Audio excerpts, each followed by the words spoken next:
All right. Welcome, everybody, to Talk That Talk. We have the unfiltered, unscripted, uncomfortable conversations about band, HBCU, band culture, music education, and more. Let me go ahead. I don't know why my screen black. As soon as I clicked in, my screen went black. But anyway, let me introduce the crew. We got Maya. Hey, y'all. And we got Quan.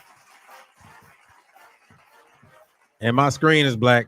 I don't know. We're gonna try to work it out through the course of this time. Is it? All right. You say what? Is it? You say, is it black? Yeah. Is your screen really black? No, I mean my cameras and stuff is on, but hey, whatever. If y'all don't see me the whole way, I can still rock without showing my face. So it's all good. All right, new week, new things going on. Maya, how you been? I feel like I ain't seen you in like a whole month. It's been a week. Yeah, it's been a week too long. It's hard for us to make it without you. Everybody was asking for you. They said you was David Ruffin. Yeah. What that mean? Oh, like ain't nobody came to see you. Ain't nobody came to see us. Ain't nobody want to see us. First, people come in. The first thing they say, "Where am I at?" Ain't nobody trying to see y'all. That's tough. But a curly hair queen at, Right. I'm sorry. Right. I had to travel at the last minute for work, and it just did not make sense for me to try and pack and be on my phone and trying to find a flight and all that type of stuff. So, yeah. I thought you said you was hitting the laptop work, Daddy. What you mean? You said you can work from anywhere. That was last. Yeah, but I still have clients. Got you. All right. Well, hey, we glad to make sure that you here. We had to deduct a little bit out of your pay, but it's all good. All right, let me try to figure out what the heck is going on my screen. But while I'm trying to figure that out, let me ask this question. You already know the question that's coming up. Did anybody watch any good stuff this past weekend? Now, before we get into this past weekend, let it be known that it was really one thing that was really going down this past weekend that was of at least importance. So, I mean, I ain't trying to smitty nobody, but I mean, that's just a harsh reality. So let's go ahead and hear it. Did anybody catch anything this past weekend? Yeah. I mean, I saw the zero quarter of the SWAC championship. I saw that. And honestly, it was really good. It was really good. I wasn't tripping off it. I gotta say this. There you are. Oh, new background, piano, window seat. Got the lazy boy in the back. It keeps going in and out, man. I don't know why, but go ahead. You got it. So my thing is like, it was. Let me speak about the battle first. So overall, the zero quarter, and I liked it. One thing that I must say was both bands were themselves, and I appreciated that. I think sometimes when you have battles with specific schools, sometimes that school, depending, can kind of like lose its identity. And I think Prairie View, not being biased, stayed to its identity.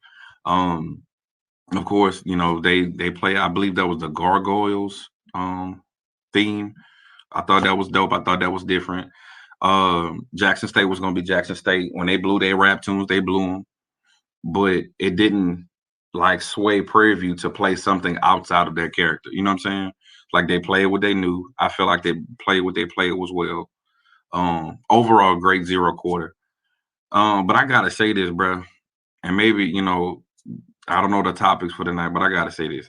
I don't know what alumni and I don't know what people want anymore while we look at battles, like stand battle. I don't know what we want anymore.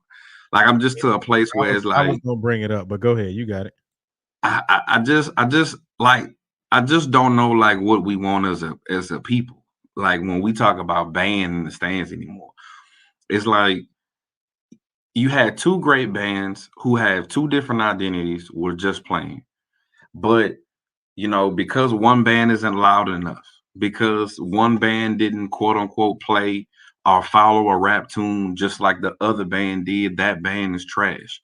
And also another perspective that I realize is Prairie View had a really good show on the field, but because it wasn't Jackson State, and I understand that it was home, like the crowd didn't even appreciate band pageantry. It's one thing if it's different, and it's one thing if it's trash.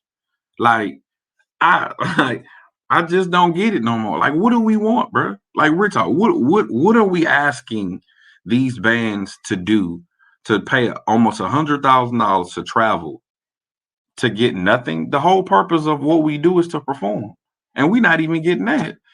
I just don't know, bro. Now I'm gonna go more in detail if you got a topic about it, later in the show. But I'm just like whatever at this point. Well, before I get in that, Maya, you got something extra to add, or you gonna hold off right quick? I mean, I can jump in. So, I mean, I agree with the zero quarter. I thought, I was hyped up. I was ready to go. So maybe it's just something about me. Maybe I'm a little bit ignorant or what have you. But everything was good. Well, let me say, now, per usual, in the zero quarter, I forget what song it is or whichever one start with that. I don't like you, you don't like me. I was like, okay, like that's my shit. Now, I was all good and with it for the most part until we hit the fifth quarter. Now, y'all said it's y'all fault. It's y'all fault. Y'all said y'all want to hear PV play no more Rap Daddies in the fifth. And we got the whole total left end of the spectrum. And I get it. It was definitely something different. But I don't know. I wasn't feeling it. I wasn't feeling it 100%. Especially, we got Just Fine. No, we got, I don't know if Just Fine was second or Just Fine was third. Either way, when I saw Chapman didn't get off the podium, like 2 or 3 songs in a row, I was like, oh shit, what's about to come out? I don't know. I'm just being honest. Like, I feel like we hyped everything up just for the fifth to kind of be like, Now, let me ask y'all this. I feel like whoever plays first in the fifth typically sets the pace, right? So, that kind of sets the tone for what's about to happen. Usually it's like, okay, well, if you play neck, then we're going to play neck back, just like they did during the game or what have you. But I don't know. I just wasn't feeling our song selections for the fifth. Now, maybe just because I don't know. Maybe I'm very ignorant, like I said, but it wasn't my favorite. But honestly, I wasn't surprised. It gave typical PV in the fifth. It brought me back to 2013 against Jackson State. So what was crazy is in the whoa, wait. 2013, bruh. Was that 13 or was that 12? What year was it? Either way, like 2013. Okay, like it wasn't as bad. I'm sorry. It wasn't that bad, but I'm just saying it just gave typical, like, we good throughout the game. Then during the fifth, it's like, I don't know, our song selection typically isn't pound for pound. All 5, 6, whatever songs usually aren't like, okay, like, yeah. Mm-hmm. In my opinion. Okay. So like all I could speak for is when I saw the zero. What I thought was funny was, when PV had went back to Jackson, I think that was 19. They was playing Mobamba. Is that how you pronounce it? Mobamba, whatever. Mobamba. They was playing that. Then Jackson State ended up bringing it back and played it. I thought like that was cool. You know what I'm saying? Like, in my opinion, I feel like Jackson kind of like studied PV, but they prepped for them for sure. Even if you look at the TNT battle or the trombone battle versus those two, they prepped for that. And I thought that was honestly the best that I've seen two bands preparing for one another in a long time. So I'm gonna say that. But the reason why I say I respect both sides is because they both stayed true to themselves. It's like, if you feel like in your heart this gargoyle fanfare gonna knock him out, like, I think when one tried to keep the pace, like you said, Maya, of the battle one way, the other one was like, nah, we're not gonna fall into that. We're gonna still be in us. So I respected that the most from what I've seen thus far. But I didn't see the fifth yet. So Next week I may be like, nah, I didn't Well, like it. I'm gonna go ahead and ruin or spoil the fifth for you. I mean, you're gonna go back and watch it anyway, but I'm gonna go ahead and spoil it for you. So first of all, I'm definitely in the mindset of the mindset that you were in, asking, well, what do the fans want? Because that's definitely a question that I have. I'm gonna pull some of some of the things up that was on my mind when I was looking at it. But first of all, um, I am extremely ecstatic that there were no rap. Well, I ain't gonna say no, but there were minimal rap daddies in the fifth. Yes, I think you just like that ignorant mess. I just think I think it just is what it is, man. It doesn't have to be rap for it to be like. I'm not saying that I was looking for it, but I got you. You was looking for the ignorant, and I think the ignorant is only the rap daddies. But it's all good. I mean, that's what you want, right? But here's my problem. Here's my thing. I don't think either program did bad. I think exactly what you said, Quan. Both bands did them and they stayed in their lane. And I think that in the end of the day, I can respect that. I think that was the dopest thing about the whole battle, and I thought it was a good battle.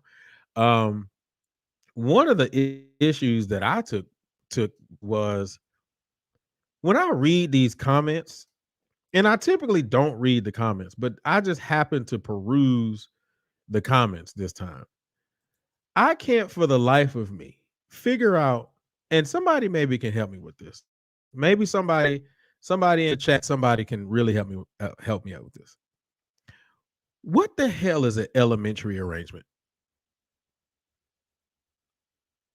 I cannot stand when someone, first of all, let me backtrack for a second.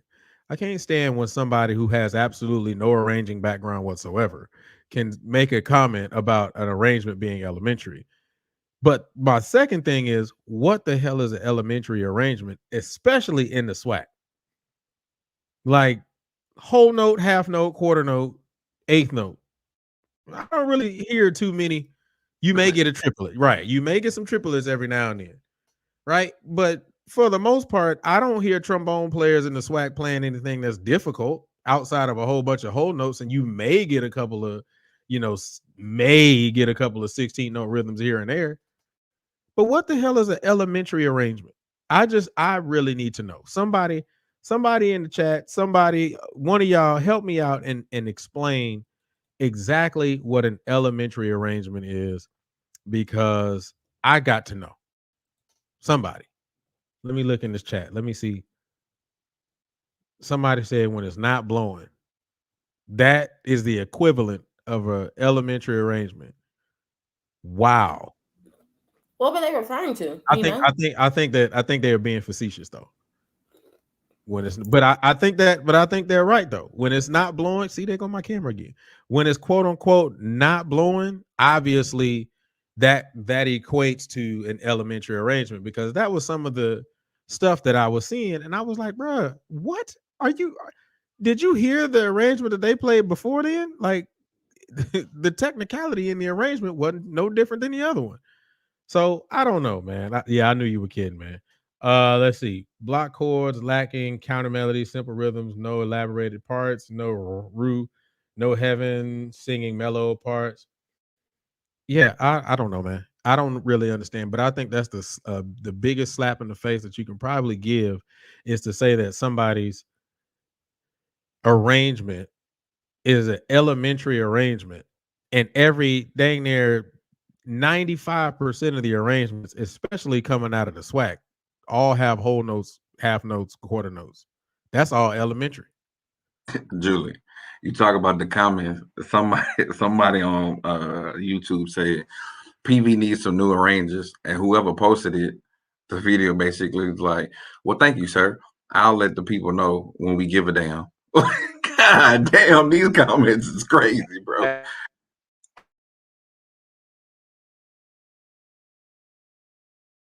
Julie, we lost you, I think. I was like, oh shit, is it me? Is it me again? No, it's me. I don't understand what's going on. Hold on, let me see if I can fix this real quick. Hold up. I'm gonna see if I can do it again. Boom, there we go. I don't know what's going on with me today, but nah, man, I don't really get it. And we gonna really get into it and deep dive into it a little bit more, man. Because like I said, I looked in them comments and them comments, I couldn't stand it after a while. I was like, man, y'all got to be outside of y'all mind. But we'll talk about it later on. Any other thoughts before we get moving?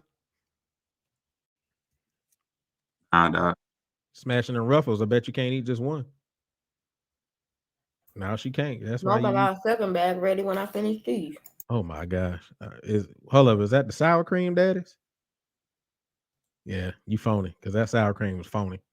You might as well just. I like the what's the cheddar and whatever ones. Cheddar sour cream. I got two. I got some Cheeto Puffs too. Oh my gosh! I'm hungry. If you get cheddar sour cream, best of both worlds. Oh Lord!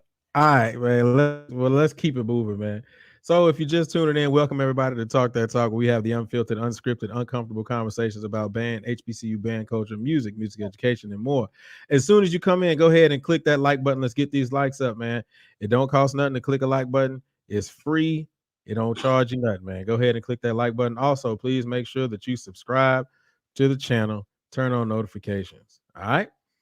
Here we go. Let's get down to the first topic. And the first topic is really kind of along the lines of what we were already talking about. And seeing as we got a few panel members missing, I'm probably gonna have to get in on this one. I'm gonna try to figure out how I'm gonna be able to jump back and forth, but we'll figure it out. All right, here we go. Is the needs of our fans disrupting the education students could be receiving? Is the needs of our fans disrupting the education students could be receiving? Quan. I think it's disrupting it only from the perspective of from a popularity, aspect, or either swaying their opinions, so to speak. Like, no lie, we live in a time frame where social media is influential. There's no denying that. Social media influences trends, fashion, so forth and so on, dances, So when it comes to band and the HBCU culture, it does influence it. So at the end of the day, the reality of it for us is it does influences the kids, and honestly influences kids to what specific schools that they're interested in. So in my opinion, does it disrupt it? It depends what perspective though. Like from the education, whatever institution that is, that's going to be that institution, right? But it just depends on how your band program or your music education program is set up to function. Can it keep the noise away from the kids? If you can do that, then I don't think it disrupts it. But if the band director is to a degree immature and is being influenced by those fans, then yeah, it can disrupt that education process.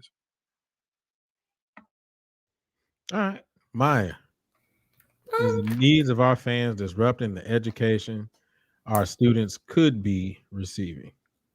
I'm not really sure. I'd like to think that a band director or the band directors aren't necessarily saying, let me have my ear to the streets. Let's jump in the comments and I'm going to base my band program off of those things. Or I don't know. That's a hard question because that goes back to what we talked about in terms of what do the people want? Are we performing? We're giving more bias or we're giving more recognition to stands versus the field. But I guess you could say that could be someone kind of falling into the line of what the fans want. But I don't necessarily think in terms of pedagogy, in terms of the band room and what's being taught to orchestrate and to build the foundation in which the band program is made upon. I don't necessarily think that is dependent upon what the comments or what the people are saying. I don't know. That's a weird one because there's so many ways for it to go around and around and around. But I'd like to say no, I don't think that it's disrupting the education, which are the curriculum itself, the pedagogy, like you said, in which these bands or these programs are being brought up on. Okay. I'm gonna say this. And this is the kind of the way that I look at it. Um, I think that sometimes we tend to forget about the students who are music educators. A lot of the times we focus on, especially in HBCUs, and I really want to kind of harp on the HBCU bandwagon right now because we give a lot of attention to our marching band, right? But that's not the extent of what we do as music educators. There are a lot of people who are in these programs who are, nursing majors and kinesiotherapy majors and all of that kind of stuff. But the reality is, there are people who are in these programs who are a part of that music education. And I tend to believe that we overlook them a lot because we give in to what the needs of our fans are, because our fans want to see a you know us blowing that hole in the stands. They don't care about the pedagogy. Like you said, Maya, we the blacks don't care about the pedagogy. We care about blowing that hole. We care about who's cranking. We care about who's the loudest. We care about how many whole notes you can play, and playing these elementary arrangements that's not called elementary arrangements because it's blowing. I think that we tend to overlook that, and as HBCU music educators, sometimes we come out unprepared. I mean, let's be real. We're at the end of the marching season, and a lot of people are going to the parade season, uh, quote unquote. Right? How is that preparing a music educator for what they have to endure in the future? How is that preparing them for the classroom when they step in there? Because at the end of the day, that nursing major who is, um, you know, doing that parade will still be taught the necessary things they need to be taught in their particular curriculum to be a nurse, right? But and on top of that, they don't have to necessarily participate in that parade. But because in most cases, music education and music education majors, that's an ensemble to perform. 9 times out of 10, they have to be there. So are we really, really thinking about the music educator, and are we giving in to our fans? So any thoughts on that? Well, Well, when you say it like that, I didn't even think about that perspective. Well, then yes, I would definitely agree in that manner. Like you said, jumping into parade season as opposed to focusing on concert band or wind ensemble or student teaching or whatever the case may be. Yes, and in that case, the music education students, they're definitely getting not even the second tier, but the very bottom end of the bunch. So I can agree with that. so from the way you pose that question, absolutely, I'm like Maya, I agree. But also, it's just a lack of interest, just overall in regards to uh concert band for the masses. So what I did, what popped in my mind just now, of course we say Daddy Kings, but great consistent band Southern. So the video that Southern posted from the Human Jukebox 1 month ago for Power by Kevin Gates had 71,000 views, right? They did a concert in 2019 that only had 3.5 thousand. So 3,500 views. So if you look at that, the reality of it is, because it's not quote unquote big business, because marching band is the big business at the universities, it's going to get to the forefront. And that's the unfortunate thing. But what I realize is it's going to take more music educators to go back to those universities to inform those students that say, bro, there's life after marching band. And please understand that 9 out of 10, you're going to have to, like I said before, you're going to have to build your program. So while you hyped up off of marching band is not the end all or be all. What are you going to do if you got to teach your kids how to play the trumpet from scratch? What type of pedagogy or methods or concepts you're going to teach them on how to buzz their buzz in the mouthpiece, so forth and so on. If it's a dance class, you're not going to start your first dance class with 40 kids. It don't go like that. How are you going to teach them the specific fundamentals? And those are the things that we need to be preaching to influence the kids that, hey, it's life after marching band, bro.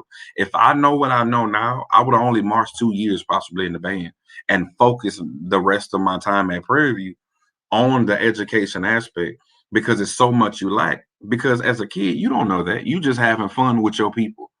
But once that's over and you put them boots up, from that perspective forever, there's so much that you realize that you're lacking. And that's honestly what we need to go back and teach our kids, because nobody came back and told us that. Okay, facts. First of all, I want to welcome LeMan to the panel. And I think he's coming from work. I'm going to assume that. So let's welcome Emmanuel to the panel. Definitely. So it's all right. You in the car. Hopefully you don't got the signal like Quan. Otherwise, it's gonna drop. But you got any thoughts on this, brother? All right. So what was the original question? Is the needs of our fans disrupting the education our students could be receiving? Most definitely. That's without question. As you know, you taught at my rival school 5 minutes up the street from where I'm at. So you know good and well what our area was looking for. If they wasn't out there blowing their nose here to there, it really wasn't an interest to the community. And these the grown folks. We not even getting on the students and their interest in the fact that they go look at YouTube 24/7 and say, why we can't do that? This band is doing that, so we got instruments like them, and they don't understand that there's a true process that comes with building you up to do this, and understanding that you in high school as a sophomore and you have to actually learn how to form an embouchure, use the proper air and all of this, and learn how to read the staff, rhythms, rest, etc. So the community definitely, if it's not loud, they're not trying to hear it over here. And folks will have a town meeting on you because you're not producing what they would like to see. Okay. Yeah, I can definitely agree with that. Something that just popped in my head while all of you guys were giving your thoughts is this. When and it kind of goes back to what we were talking about, the fans and all of that kind of stuff. Maya, let me ask you this question. Would you walk into an operating room and say that you are performing that surgery wrong?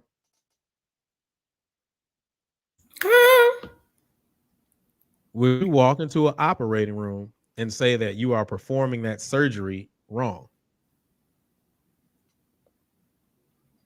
I'm confused. It's just a question. Would you walk? Would I walk into an operating room and be like, "Hey, sir, you doing that wrong"? Yeah. No, because I'm not a surgeon. Okay. Quan, let me ask you this. Am I a surgeon? No. Hey, just listen, girl. Oh, okay. I see where this is going. Quan, let me ask you this question. Would you go into a fire or go into a burning building where they are trained firemen and tell them this is not how you put out a fire? I don't like that. Do it better. No, because I know where you're going with it. Let me say the difference with this. I want to hear that. Go ahead. The difference with it all is this, because honestly, even though it's an education, we as educators choose to educate, right? They don't look at it as education. They look at it as entertainment. But within itself is the problem. That's the problem. Even if you look at it, and I don't disagree with what you're saying, but even if you look at it as entertainment, you still have to respect the fact that there are educators in front of these students, whether it's middle school, high school, or university. The educators should have the biggest voice. And I think that what's happening now is we're giving people who don't have the education louder voices than the people who have the education. And we're telling the people who have the education, what you doing, what you talking about, we ain't even worried about. Right. But that's when that conversation that we had, I believe, last week about band heads. The band heads are the loudest because, let's be real, some of them have an ego to where they feel like, well, I was the coolest one in my college band and I wasn't a music educator. You feel what I'm saying? So like you have some people that feel entitled that gas these people up. You know how many people I didn't march with, at PV that feel like, bro, my opinion matters because I was cold.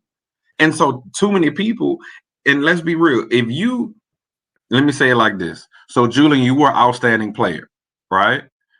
If you had a gentleman from your university, Norfolk, that is now a great educator, but he was a trash player, but he was trying to correct you on something, would you feel okay to take heed to the advice or wisdom that he's giving?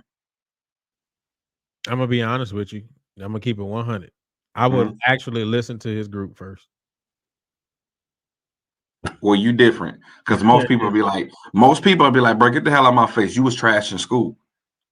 And that's the lack of maturity that we're having though, overall.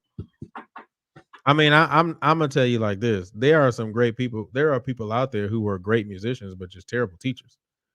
You know what I'm saying? So that's why I say I would listen to their group first.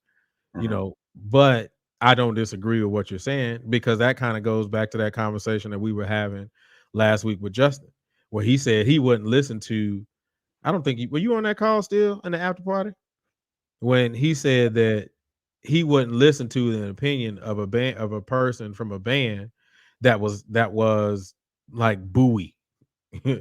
Like if I march from Southern, or if I won't even use Southern because I don't like throwing Southern out there because if me marching from Norfolk, I wouldn't listen to the thought of somebody from Bowie who said, "Hey man, like y'all intonation was off," because he marched for Bowie. Like, but he may have a point. You know what I'm saying? I don't know, man. My thought process in my brain is kind of like, I really think that as far as educators are concerned, and this thing that we do call music education, band, all of this, I think that the educator should have the loudest voice. And I think what ends up happening far too often is the fact that the people who are not educators, the people who play third trombone, who work at McDonald's, have the biggest voices. And I think that is where we are failing our students. And I think that as educators, that's where we're losing, because we're allowing their voices to dictate what our students find important. So that's my thoughts. Any final thoughts on that?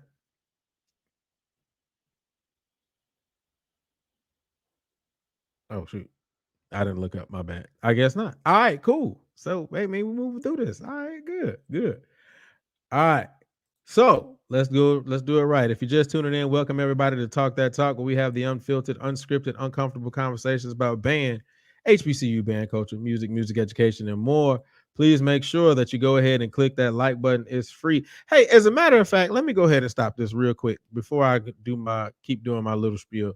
One of the things that I was talking to my manager about, aka my wife, one of the things that I was talking about with her today that I found really interesting is, why is it so hard to click a like button? Why is it so hard to you like watching, like you're literally watching right now, and many are commenting, but it's so hard to just say, hey man, I support this person by just clicking the like button. That ain't even that hard. There are YouTube pages that you didn't have since 2010 that you ain't looked at yet, and yet you still subscribe to it. They ain't put up a video in 10 years. You looked up how to put together my sink in the house and subscribe to their channel because you like that one video, and you come here every week and then don't hit the subscribe button or the like button. Come on, man. We got to do better. Not even in the sense of me just trying to get the likes up, but me just talking about support. Let me tell you what support looks like. I didn't even know the show Crucial Conflict was a show. I had never heard of it before they came on the show. Do you know what I did? I went over to their page and I hit the subscribe button. Why? Because that's support. Come on, man. We got to do better. And with that being said, go ahead and go over to the YouTube page and click the subscribe button and turn on notifications so that anytime we upload something, it's right there for you. All right. Let's move on. Let's keep it popping. All right. Let me tell you how this story started off before we get to this. So this past week, I had Regent Concert and Clinic. Regent Concert and Clinic for about I want to say 8 of my kids who had made it into the Regent Concert and Clinic. One of the things that I found that was really, really, really disturbing to me is that as a Black band director, the number of African American kids out of 486 kids, I could count on one hand. Let me say this again. Out of 486 kids, I can count on one hand. No, I'm not going to say one, two hands. Two hands. The number of African American kids that I saw at Regent Concert and Clinic. And if nobody knows what Regent Concert and Clinic is, it's basically you go through an audition process throughout the year, well, not throughout the year, but maybe about a week or so prior, where they're giving you difficult music that showcases your technicality on your specific instrument. And then if you do well, you make one of 3 bands. And then you go and perform with that band or that program. And like I said, I can count on 2 hands the number of chocolate folks that I saw. So here's the question. Are our priorities in the wrong place? Are our priorities in the wrong place? And it's not necessarily just for a band standpoint, because it can even go back to what I was saying about dance a long time ago, a couple of episodes ago. Well, it was a lot of episodes ago. When I was talking about why are we only hitting the jazz, or not the jazz daddy, but the heels daddies right after we get out of school. So that's the question on the floor. Are our priorities in the wrong place? Maya.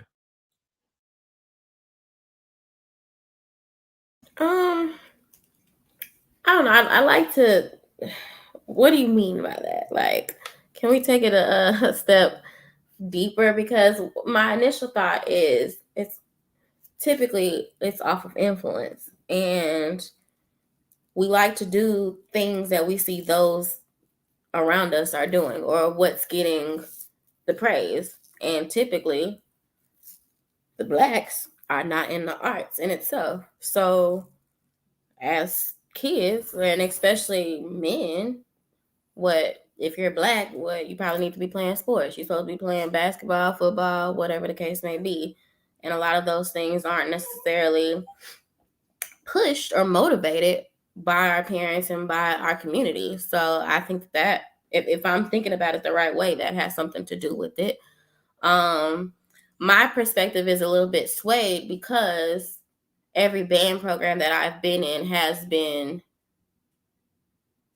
Black, but I don't even know what the demographics in terms of our schools or our communities look like. I don't have enough knowledge in that area to be able to speak from that standpoint, but I'm assuming that it starts with the likelihood of being able to feel motivated or feel as if the arts is something that kids are wanting to do or can do. It's an option for them, or something that is, we put a basketball in kids' hands before we put a flute or a clarinet or whatever the case may be. So maybe that has something to do with it. But is that our priorities in the right or wrong place? I'm not sure if that's the follow-up question or not. And I'm sure as we continue to talk about it, the question will expand itself. But that's my train of thought at this point in time. All right. Lemanuel, are our priorities in the wrong place? I believe it goes from campus to campus. I'll take my situation for example. For the first time in 15 years, I've had students make the all-city band, but I've had at least close to 10 band directors before me, and I can tell you that some of those marching bands were way better than what we're producing currently. Solo and ensemble students have qualified for state contests for the first time in 10-15 years. So where are we talking about? Because the marching band is the face of what people think band is over here in this area. If you're not breaking it down on Martin Luther King Avenue down on the parade, ain't nobody trying to hear what you have to offer for that program. So I believe it just depends on the band program or that director, what his priority is. I hadn't had a jazz band here just because I'm dealing with beginners. I would rather deal with teaching these kids the fundamentals of how to read, how to play, because 50% of my band just started in September. So my priorities may look a little bit different because what I have to work with in order to be successful.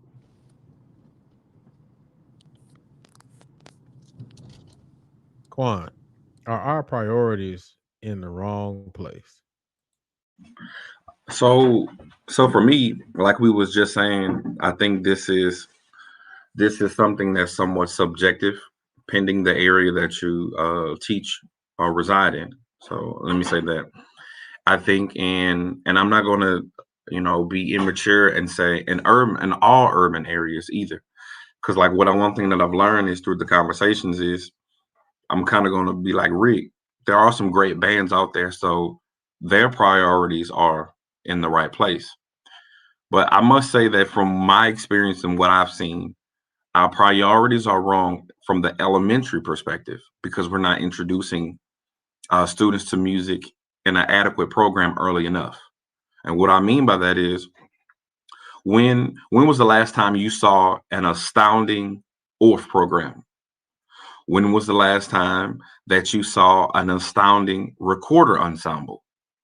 When was the last time for that intermediate age group from like 4th and 5th grade, 5th and 6th, when that 5th grade sector, when it was like, okay, you guys, we have this ORF program. We're teaching the Kadai method, and at 6th grade, you have the option of joining choir, joining band, dance, so forth and so on.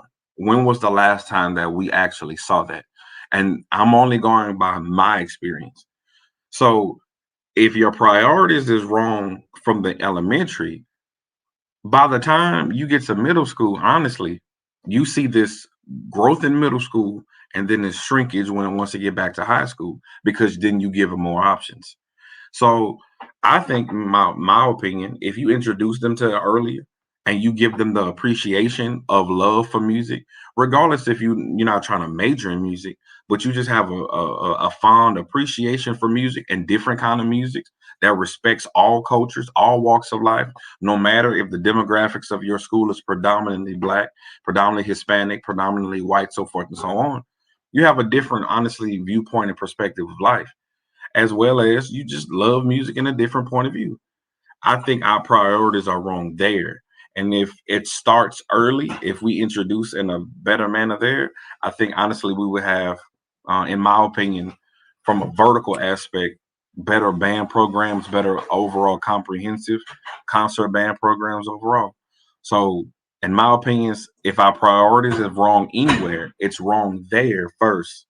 But we can't speak and say, well, all priorities for the high school or middle school sector is wrong, because there's some great, programs in the middle school, high school sector, pending where you reside. All right. Let me ask you guys this question, and I don't know what any other state does. Oh, Maya, you gonna say something?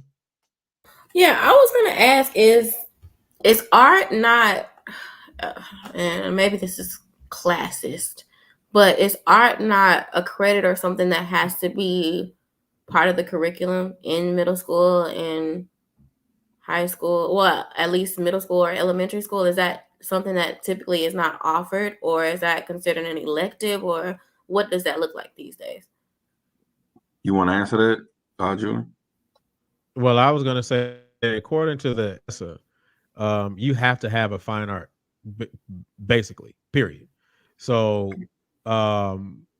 that's basically what it basically says. It is a now considered a core curriculum, that you have to have some type of fine art in your daily, yearly schedule. So you have to have art or choir or band or orchestra or some type of dance, or excuse me, some type of art. And that starts from what grade? That starts from elementary. Okay. But because I was gonna say maybe that was part of the problem, if that is not something that has been laid into the curriculum these days. Well, it's something that people have been fighting for. It wasn't necessarily something that started.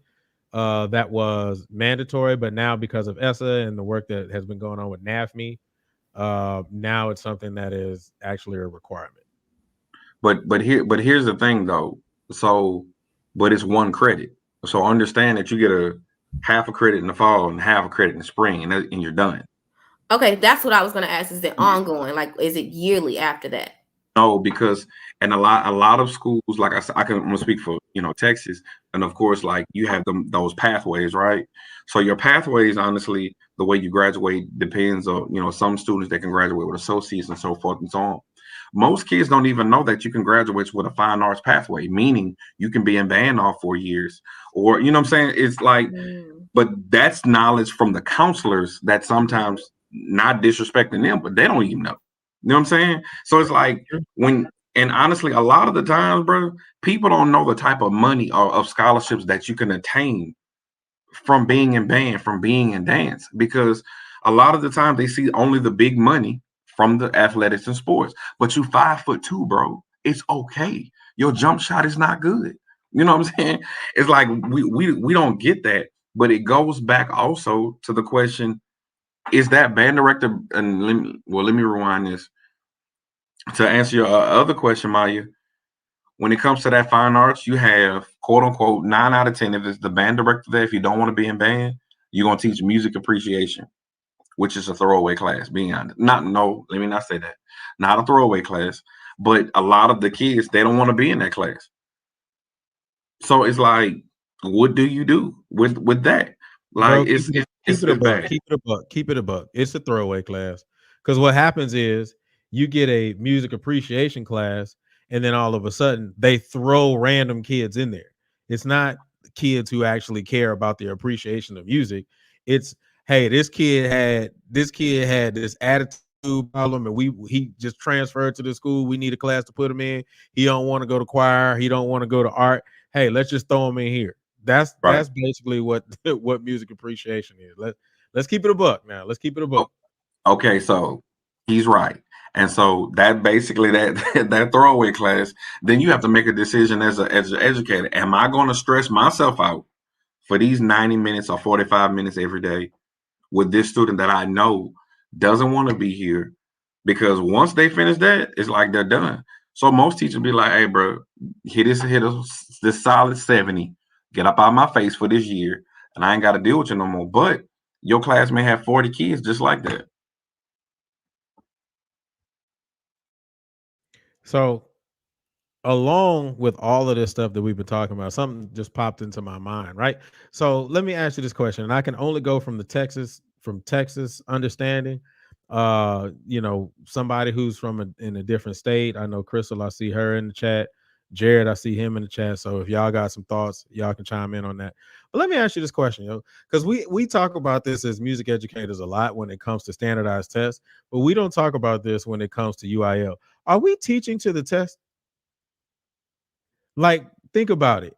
If we are always talking about the standards that we want the students to have, are we actually working towards the student growth, specifically the student's growth, and what we feel the student is capable of doing at the level that they're at when they come in, blah, blah, blah, blah? Or are we teaching to the test? Are we teaching only to get that great score at UIL so it doesn't look bad or reflect on our documentation? Just that was just a random thought that came in. So I just want, for clarity, so you're asking, do you feel like music educators are teaching for the specific UIL portion? In Texas specifically. Not, I don't know. I can't speak for anybody else, but in Texas specifically.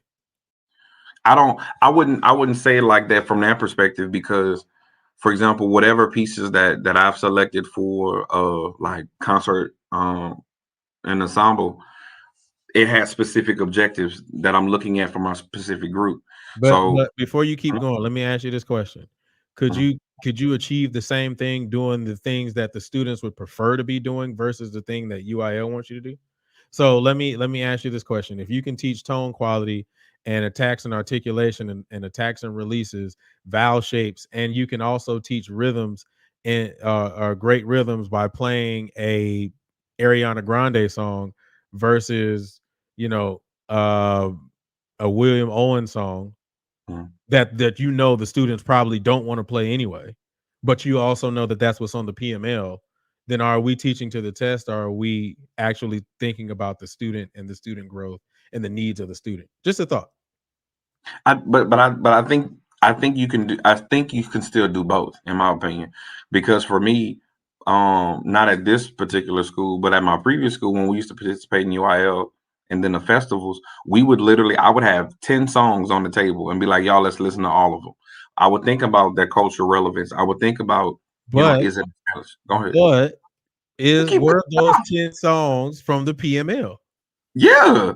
But that's my point. That's exactly my point. But I don't look at it from that though. Go ahead. Okay. I'm gonna just make it quick because yes, the same concepts do apply, but what I use for my students, since I know we want to play the stuff that's on the radio, I do mystery songs. I add the articulations, I add the dynamics, I add a few of the keys that the students are going to play in at UIL, and then I don't put the title on it.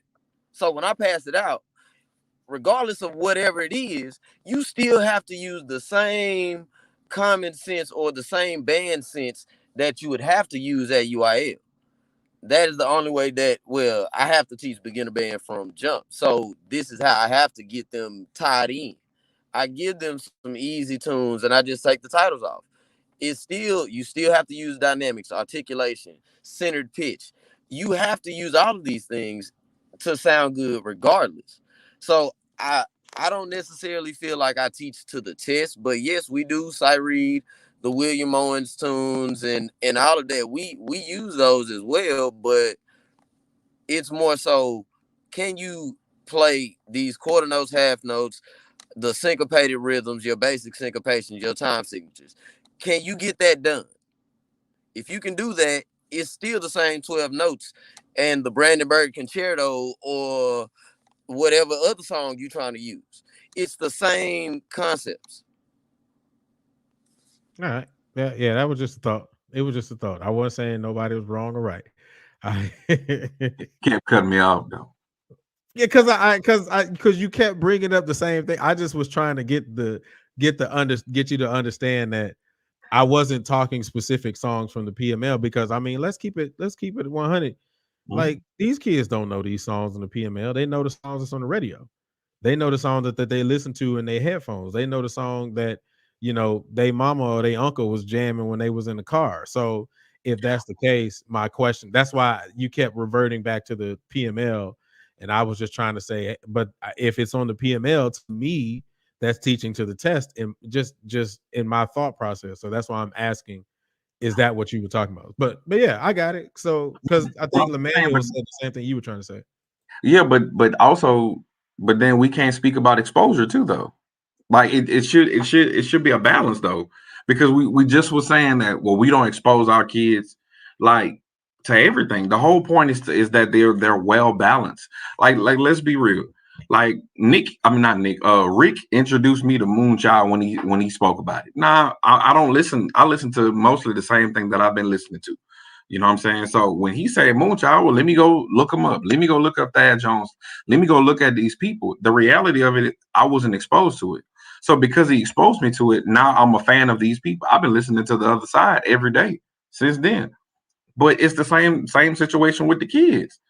If they don't know who William Owens is, or Robert W. Smith, of those composers, or Ann Magenti, like if they don't know them, They don't know them, but it's our job to expose them to everything. And regardless if it's on a PML or if we arrange it ourselves, we should expose it to them. Bet. I get you. Like I said, it was just a question.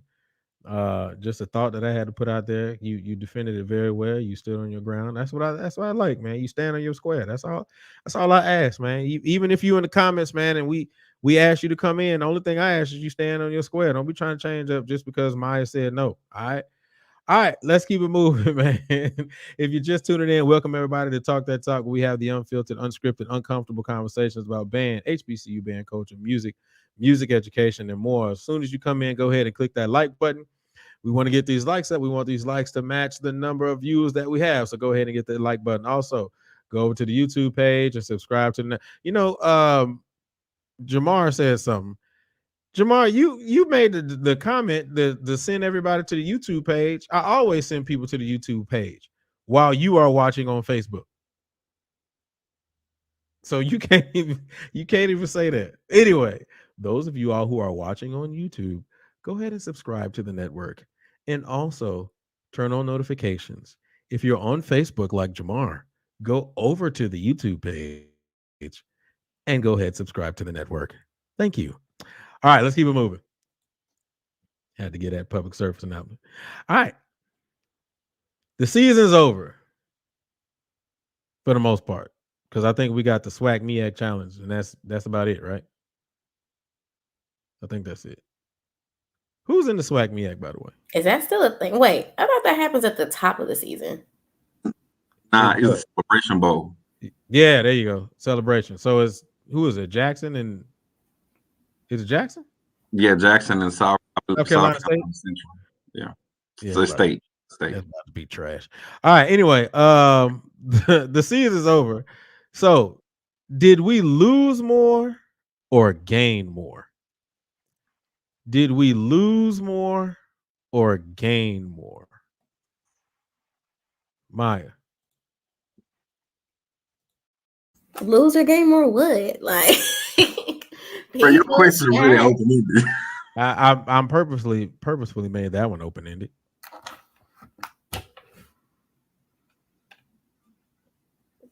When you think about the whole season, all the things that happened, the performances, the dances, all of that, did we lose more or gain more? Lord, I should have took a look at these questions for hopping on here. This type of stuff that this is a short answer question. Nah, tight. You gonna have to explain. I would have hit you with the Smiths anyway because I ain't put the questions in this time.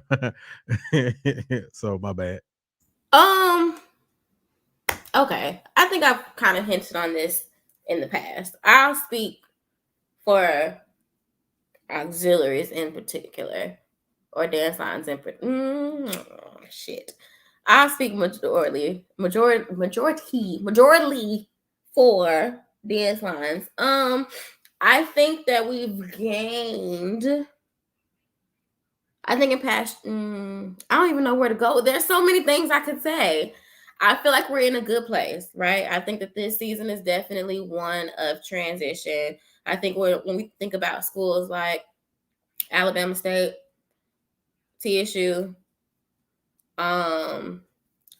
Champaign, I can't think of their schools right now, but Champaign is South Carolina State, isn't it? Yes. Yeah. I believe so. Yes. When I think about schools like that who have been in transition for the past years, I think that right now, this year was a plus for them. Maybe Orkesis too. I don't know if that's solely based off of leadership, captains, or maybe it has to do with all of it, or the work that has been kind of pushing on for the past couple of years. Right now, I think this season was a good standpoint to kind of bring all those things to a hem. For others, I think, in terms of these J states, I can't think of some other schools right now, but I think that those schools that have been consistent, the schools that have been consistent, this was a consistent year. For those who are on the upbringing, this has been a transitional year in which that those things have really kind of shown light for themselves. Now, for some schools, I wouldn't necessarily say that it was a gain. Some schools, I definitely think that we've lost a couple of things. But I don't know what to attest that to.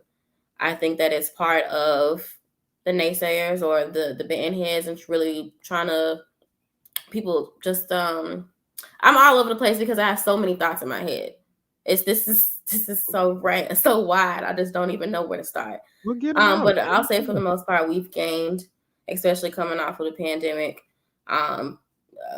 Bands programs themselves are re-solidifying themselves and really figuring out who they are and how to stand in what the vision of those programs are. I'll say that for now, and then we'll circle back because I'm sure there's going to be a back and forth. All right. Shit. All right, Quan. The season's over. Did we lose more or gain more? I think we gained. I think what Maya said, her last portion of her statement was real. From where we were last year to where we are now, I mean, we had a whole year of nothing to the point where we were looking at old band clips, reminiscing on when we went outside. Like, so we did gain. And then I think coming from a pandemic year, a lot of bands honestly are re-identifying themselves since COVID. In my opinion, you look at like Alabama State. I think they were one of the most sleeper bands this football season thus far. Well, season over. This football season, because they played with a different type of timbre, a different type of tone quality. Like, they sound really good. I think the Stingettes, up their game up in a manner that was awesome. To where it's like, in my opinion, it was like a tier of even from a dancing perspective, it was a tier like okay, Dancing Dolls, Black Foxes, okay, Golden Girls, okay, what's up, Chief? What up, though? Like Golden Girls, but now the schools, even with the dance line that you possibly didn't pay attention to, they're coming up themselves. Like, I didn't even know, like, Gremlin, like the Orchesis, that's how you pronounce it. Like, I wasn't really paying attention to them, but they doing their thing. You know what I'm saying? Like, certain bands that you wasn't paying attention to is coming up, and even the smaller bands, they coming up as well. So I think we overall gain. I just want to see, honestly, next year, was it a fluke, or is that the trajectory of those particular institutions and organizations? Like, even Langston, like, they came up. So I mean, I think we gained. So I mean, it was pros and cons, honestly, to a lot of these years. I think the comeback award, honestly, will go to Langston. Second place to that comeback would be Texas Southern. In 1 year, they're going in the direction. So you can't knock it. All right, Chief, man. Good to see you in there, brother. What up, though, everybody? How y'all doing, man? Adidas fit on. Hey, you already know, man. You already know. Looking like an NCAP band director. Oh no, man! I was gonna say looking like got that on 80s rap group. But you got it. Yeah, no, I had to hit this one, hit the 80s rap group, daddy.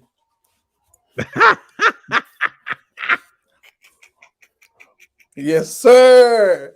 Yes, sir. All right. But yeah, bro. So you want to get into this topic, man? The season's over. Did we lose or gain? Oh man, I think we gain, man. I definitely think we gain, man. I'm definitely gonna be one for optimism when it comes to stuff like this. I believe that you did get to see. I think I got the similar angle. I heard the last part of what Quan was saying.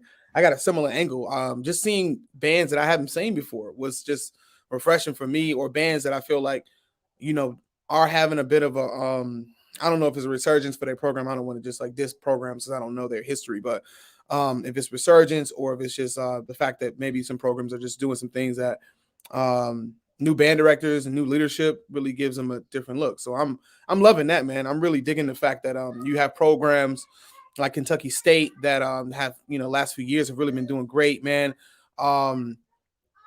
I think the SWAC, even though they got more bands in it, but I just think that's a good look. Honestly, I mean, I'm a MEAC guy, but I still think it's a good look for HBC bands. the fact that all of these schools with these varying styles are all in one division. And I think it's really cool, man. I mean, I don't have to, down one division just because I came from another, man. The reality is you got your, the unfortunate part about it is you saw, I mean, even a further decline from programs like Howard. You saw, decline in size for programs like Virginia State. They had always been, relatively small, but they got smaller this year. The quality of that program is still, I think, the same, but they're just much smaller, and it's hard to have the same, I think, overall effect and catchiness when you get to see larger band programs with 250 plus and SWAC, and then you get to see these smaller bands in MEAC or SEAC or CIAA or whatever they're from. So it's just been good to see that, man. I thought I heard something else about the dancers. I definitely I paid attention to dance more this year. I don't know if it was because of the things we talk about on the show. Maybe it is, but I was definitely paying attention to the dancers this year. And I don't know a bunch about like all the particulars of dance and like who is the best with this technically versus somebody else. But in terms of what I felt like caught my eye, the two squads that I feel like caught my eye this year was Alabama A&M's girls and then Alcorn's girls. I feel like every time I saw them, I felt like, I mean, it was entertaining to me as the person that's not, with that background. So yeah, I mean, I think there was gain. Shorten it up. I think it was a gain. So I'm excited about it. And like Quan said, man, I'm looking forward to next season. I'm hoping that with another year past COVID, not past COVID, but past the very, very, very intense version of COVID. Hopefully we do not go back into that. I'm prayerful that we don't, but we can get a even better season from all these bands and get, like Rick was talking about before, some more creativity, man. Bands stepping out the box and doing some things that we haven't seen before. So I'm looking forward to it, man. So definitely in a positive space. What band stepped out the box and did something we ain't seen before? Say again? I said, what band stepped out the box and did something we ain't seen before? No, I said they didn't. That's what I'm saying. I'm hoping that they do. Yeah, I'm saying I'm hoping that they do. Yeah. Oh, God. Absolutely. Because we see the same stuff every week for sure. We see the same stuff every week. It's just packaged a little slightly different, but the same format every single week. But I don't want to call that a lose though necessarily. I would say if bands I felt like overall were sounding poorly, were looking poorly, then I would be like, okay, yeah, we need to tighten it up as a culture. But maintaining is not necessarily a loss for me. Maintaining, especially when you have these budget issues. I heard y'all about talking about PV not even having a band room. Like programs losing directors, people, all types of stuff happening, and people still persevering and making it happen. So I consider that a gain, or at least say, forward momentum of some sort. All right. I'm definitely gonna kind of piggyback off of what you said, Chief. Man, them Stingettes, man. Listen, I don't really. I have to say this one more again. Yeah, I forgot them too. Me, or are you frozen? Yeah, I'm about to say, like, I was about to say, I don't see them either. I am lagging today. Like, this is the worst it's ever been. So if I'm talking, but I'm moving a different way, I don't even know what's going on. But it's my internet. No, you good. It's me. It's me today. So I'm gonna do that. Boom. You ain't even got to see me no more. Now you can just see my voice moving. Boost Wireless. Hey, we're gonna have to call the company. They gotta complain because I ain't never been this bad. But yeah, man, them Stingettes do something for me, man. I'm gonna tell you right now, I don't watch them in the stands at all. But when they march in and march out, they hit that little slow walk daddy and they do that little foot slide thing. I don't know what that is. That's pretty dope. And then they got this one joint where they hit the little thigh meat and then you can hear all the clap daddy. Yeah, they do it for me. But let me ask you guys this. I'm just telling you, it's Stingettes, man. They do it for me. Marching in and marching out. I don't really care. I don't really pay attention to what they do on the stands, but in and out, yeah, they got it. Let me ask you guys this question. Since the season's over, asking if we lose or did we gain. Here we go. I think Justin asked about this. Top five for the season. Top five for the season. Top five for the season. Don't shake your head, Quan. Don't get your eyes big, man. See, now that I got my camera off, now my joint is now it ain't lagging as bad. Now I can see everybody. All right. Top five for the season. Let me see which way I'm gonna go. Since Chief came in, late. Maya looking for something. She acting like she looking for something, so I won't call them. No, nobody want to call. Nobody want to go first. That's looking for a that's what you do in pen. class. That's what you do in class. You be like, bro, shoot, if you brought eye contact, then they won't call you. Absolutely. Like, where the hell are my keys? You ain't got no keys. Be patting yourself, man. Did I lose my hammer? I mean, God damn. Why people be looking for stuff? They be way up here, like, yo, I don't know where I left that. All right, top 5 of the year is, you know what? Since my screen off, I'll go with my top 5. So my number 1, I guess, is gonna be, I don't know if I want to do this in any particular order, but my top 5, I'm gonna have to I'm gonna definitely give it to Alabama State. This is in no particular order. That way I won't get lambasted for it. Definitely Alabama State, Kentucky. I'm gonna actually go out and I'm gonna say this. Prairie View. I know people are gonna be like, you just because you used to beat it. No, they sounded good this year. I'm gonna actually give Southern a spot in there. I got to give Southern a spot in there, and I want to give it to Norfolk. It's hard for me to give it to Norfolk because I haven't seen much from my alma mater this year. So I can't necessarily give Norfolk in the top 5. So I'm definitely going to go off of the groups that I've seen the most of this year. And I guess I don't know who that 5th person would be. Langston. Those are my top 5. I would definitely say Langston for improvement, Kentucky for improvement. But then Kentucky was killing too, so for their side. So that's my top 5. What I say, Langston, Kentucky, PV, Alabama State, and who else did I say? I can't remember. That quick. Oh well, F it. At least I gave my top 5. Maya, go ahead. I was gonna ask, are we using supportive statements as to why as well? I mean, I can say my numbers, and that's I can do supportive statements. So I'll tell you why. So like I said, Kentucky definitely because they was killing, and to me they came out of nowhere. You know, they've been kind of building. I think last year when they had that 3-way battle virtually, that was kind of when they came out of the shadows, and they maintained this year.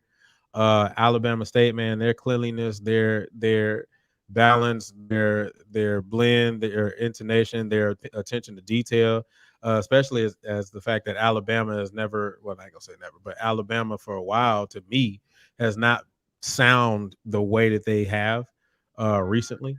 So hey, somebody just walked in somebody's house. So yeah, you good. but definitely that's why I gave it to Alabama. Langston definitely much improved program. They came out the gate swinging from the Houston Battle of the Bands, and so especially looking at what they did for their summer camp, I think that they did a fantastic job with that. Prairie View, I'm gonna be honest with you. There were about maybe that 1/5 that they did against Southern that was just like, what the hell. But I can honestly say consistency across the board. I think they were very consistent. They were Prairie View this whole year. I don't think that they did too much to try to not be Prairie View. So I'm definitely going to give it to Prairie View. And then I forgot who I said my 5th person was. Maybe somebody can help me out. I forgot who that 5th person was. You said Kentucky State. No, I said Southern. I gave it to Southern was your 5th, yeah. So I put Southern in there. I mean, because let's keep it a buck, man. Southern's gonna be Southern, and I think Southern this year. I don't think it was bad. I don't think it was like overly amazing. I just think that it was Southern, and so I mean that you can't really give anything else to that. All right, so there it is. Go ahead. Anybody else? Go. I'll take it next, man. I guess I'm gonna put a little sauce on it, man. I'm gonna say I'm gonna put it in order. I'm gonna put it in order just because I just want to, just talk some stuff. I got Southern number one. I think Southern overall field and stands. And I don't think that's surprising. It ain't that much controversy with that. I mean, I feel like overall, to me, they're the band that's always the most consistent. I'm not saying that they are perfect, not even close. Nobody's perfect. That's ridiculous. Sorry, my son is screaming in the background. So if you hear some yelling children, that's my son and daughter running around playing tag. Yeah. But yeah, I think I got Southern number one. I have Alabama State number two. I have FAM number three. Let me go to Alabama State. I think just the sound improvements in general. I think that to me puts them number two. I kept talking about them all year, so I was really impressed with Alabama State and the way they handled themselves by not kind of falling into the trap of trying to be somebody else when they got into these fifth quarters with other bands. I feel like they did a really good job of maintaining themselves throughout the year, which can be difficult, I feel like, in the SWAC, because you get a certain band in front of you, man, you start feeling that heat, and it can change. You know what I mean? It can change. So, just like Texas Southern. When Texas Southern got in front of Southern, shit changed. And when you start feeling that heat, you feel like you just you got to start changing the way you approach what you playing. You calling songs different and all that type of stuff. But I feel like Alabama State kind of stayed the same all year. FAM, I feel like only reason I'm picking FAM over Bethune because I like on the field they were doing things that was more traditional FAM creativeness on the field with the basketball and some things that went viral for them this year. I felt like that sound. We talked about them a number of times with the sound of that band. I feel like Bethune will always be second in Florida. That's how I feel. Bethune has this wonderful sound. They sound great, but FAM to me pushes further musically. I feel like they push further musically. And then I got FAM number three, and then number four I got A&T. I mean, we didn't see a lot of A&T this year, but when I looked them up, that's another band that's consistent. They sound good in the stands. They look great on the field. Ain't nobody really better than them on the field, let's be straight. Because when they're on the field, they're doing stuff, pushing the envelope, having creative shows, doing things, trying to be creative in this space where many people aren't always creative. A&T did their thing this year, man. And they didn't get a lot of look because being in the Big South, you're not going to get seen. You're not really going to get seen unless you're doing Battle of the Bands. And so since they outside of Houston, that was all you saw. You know what I mean? So I thought A&T was solid. And then I got my alma mater, Norfolk State, at fifth. And the reason I put Norfolk at fifth is because a couple inconsistencies in the year. I feel like their beginning of the season, if they would have maintained that, they would have been in my top 2 or 3. But they didn't maintain that. But that's typical kind of to Norfolk sometimes because they kind of go up and down as their competition. Like when they get bands that's going hard, I feel like they rise to it. But when they don't have nothing going on, you can feel it, you can see it, you can hear it, and that's an unfortunate thing. But that's just like that's that unfortunate part of being in an HBCU band up north. You know what I mean? And not everybody can have that heat every weekend. And I feel like the reason why you hear about like the PVs and the Southerns and the Alabama States or whoever else, because every week you got somebody at your across from you that's playing. And that's a tough one, man. But then I got my honorable mention, man. I got to throw Kentucky State in there because my beloved, and I say beloved because I was like 5 steps away from going to Tennessee State. Kentucky State gave them a nice L this year. So, and you can call it controversial if you want, but it really wasn't that controversial because I know the cats over at Kentucky State and they doing that thing. And they got a lot of Detroit people up in that band. And if anybody know about how we get down in the D, man, it is what it is. Like, so that band sounds good. They look good. They got a great direction. I was impressed with all elements of the band program. And I'm looking forward to seeing them grow. And as they get size, it's going to be hard as hell to deal with that band program if they can continue with that type of approach to what they're doing. So that's my 5 with the honorable mention of Kentucky State at 6.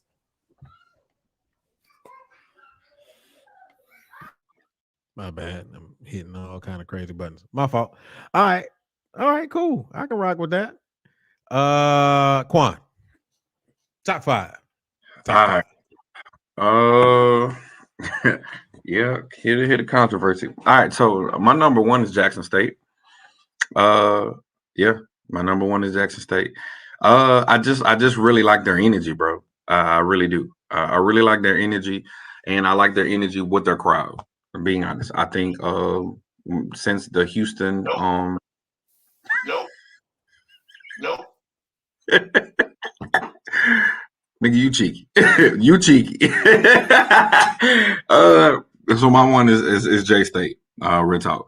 My number two is Alabama State.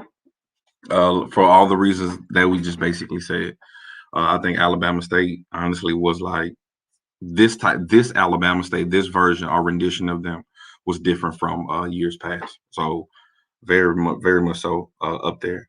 Langston University, not being ugly is like, Prof. Gordon came out, not gonna say out of nowhere, but it's like he came out swinging for the fences.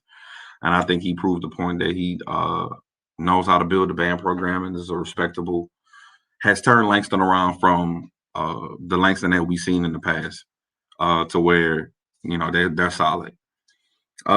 Southern, for being Southern. I think they came out swinging for the fences with their TikTok show and different things, but they were they've been consistent. I think Southern will forever be in the top 5 of everybody's conversation every year from now until Rapture, as long as they just keep doing them. Not the Rapture. That right hand coming in. Get Southern blowing gangsta bitch. Jesus gonna be in the sky and they're gonna be like, oh, Southern being Southern. Well, I'm gonna let them practice. Y'all come on. You know what I'm saying? Southern gonna be Southern, and then Prairie View. I think with all of the things that Prairie View has endeavored through this year, that we know and don't know, I think they're them. And I think, like I was saying earlier with the battle with Jackson State, I think at the end of the day, that zero quarter of what I saw, they didn't allow Jackson State to bully them to being something that they weren't. When they felt like they wanted to play, leave the door open, they played it. And honestly, that's why I say they won the zero quarter, was because their fans began to chant and sing with them at a home crowd, to where the announcer was like, I see you, Prairie View, keep it coming. Like, you don't get that. You're not going to get that at Southern. You're not going to get that nowhere else. So that alone, for them to stick to their identity and be them, they're on my list, my top 5 list as well. And I have Kentucky State as my honorable mention as well. Honestly, I would have put Tennessee State, but when they battled Kentucky State, I was like, damn, bro. Right. That's my 5. Right. Julie. I was trying to hit the unmute button. All right. How you gonna hit me with the no, bro? How you gonna hit me with the no? Straight up quiet joint. You cheeky. That's my 5. That's my 5. I'm just messing with you, dog. You don't think Jackson 5 was solid this year? No, so let me tell you, the only reason I didn't pick Jackson, if we said stand bands, Jackson's damn showing the 5. Mm-hmm. But Jackson is ho-hum on the field, bro. Like, they didn't do anything on the field that I saw from them this year that felt like they should have been in my top 5. Everybody that I picked top 5, I didn't say my loudest or best, creative bands in the stands, but like both field show and stand bands. And that's why I picked those. That's the only reason I picked those 5. I'm gonna be honest with you, like I said before earlier, and I'm gonna just go ahead and say it again. J State bored me this year. I mean, I'm not gonna say that. Like I said, I'm not gonna say that they sounded terrible. They were just boring to me. I mean, not in the sense of like, oh, I'm going to sleep, but to me, they didn't do stand wise to me anything that was just like out of the box spectacular. I'm just gonna keep it real. Like you said, also Mario on the field. Now, if I see that goddamn Tiger run on one more goddamn time, like, come out with something else. Like, don't get me wrong, the Tiger run on is part of what they do. Is part of the history. I'm not gonna take that away from them. But let's keep it a buck. I mean, hell, even Entertainment Tonight don't always go PVU. They go PVAMU every now and then. They may hit you with the Curse of Daddy. They may do, switch it up. I mean, god dang, I just need to see more than a Tiger run on. But that's like saying Southern not gonna come from either the sideline or Or the end zone. But I feel the same. Well, Norfolk's not gonna hit you with the Pokemon shapes. First of all, hold up. Let me go ahead and argue that point. So the first thing about that is you're absolutely right. But at the same time, I will also say that stuff gets old too. So right. I'm not saying that. I put that in the same category. However, I give Southern the more of the edge because I can respect the fact that this year Kedrick made the decision. He literally changed up a lot of his drills every week. Like every time we saw him again, he didn't have the same drill. He had a completely different drill.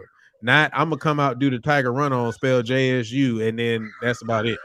Like I'm tired of seeing that, you know. And like I always say, when it comes to Jackson, J5 is gonna win all time, hands down. But as a complete and total package for this year, I don't put them in my top 5. They're somewhere floating around 6, 7, but I surely don't put them in my top 5. That's just my personal opinion.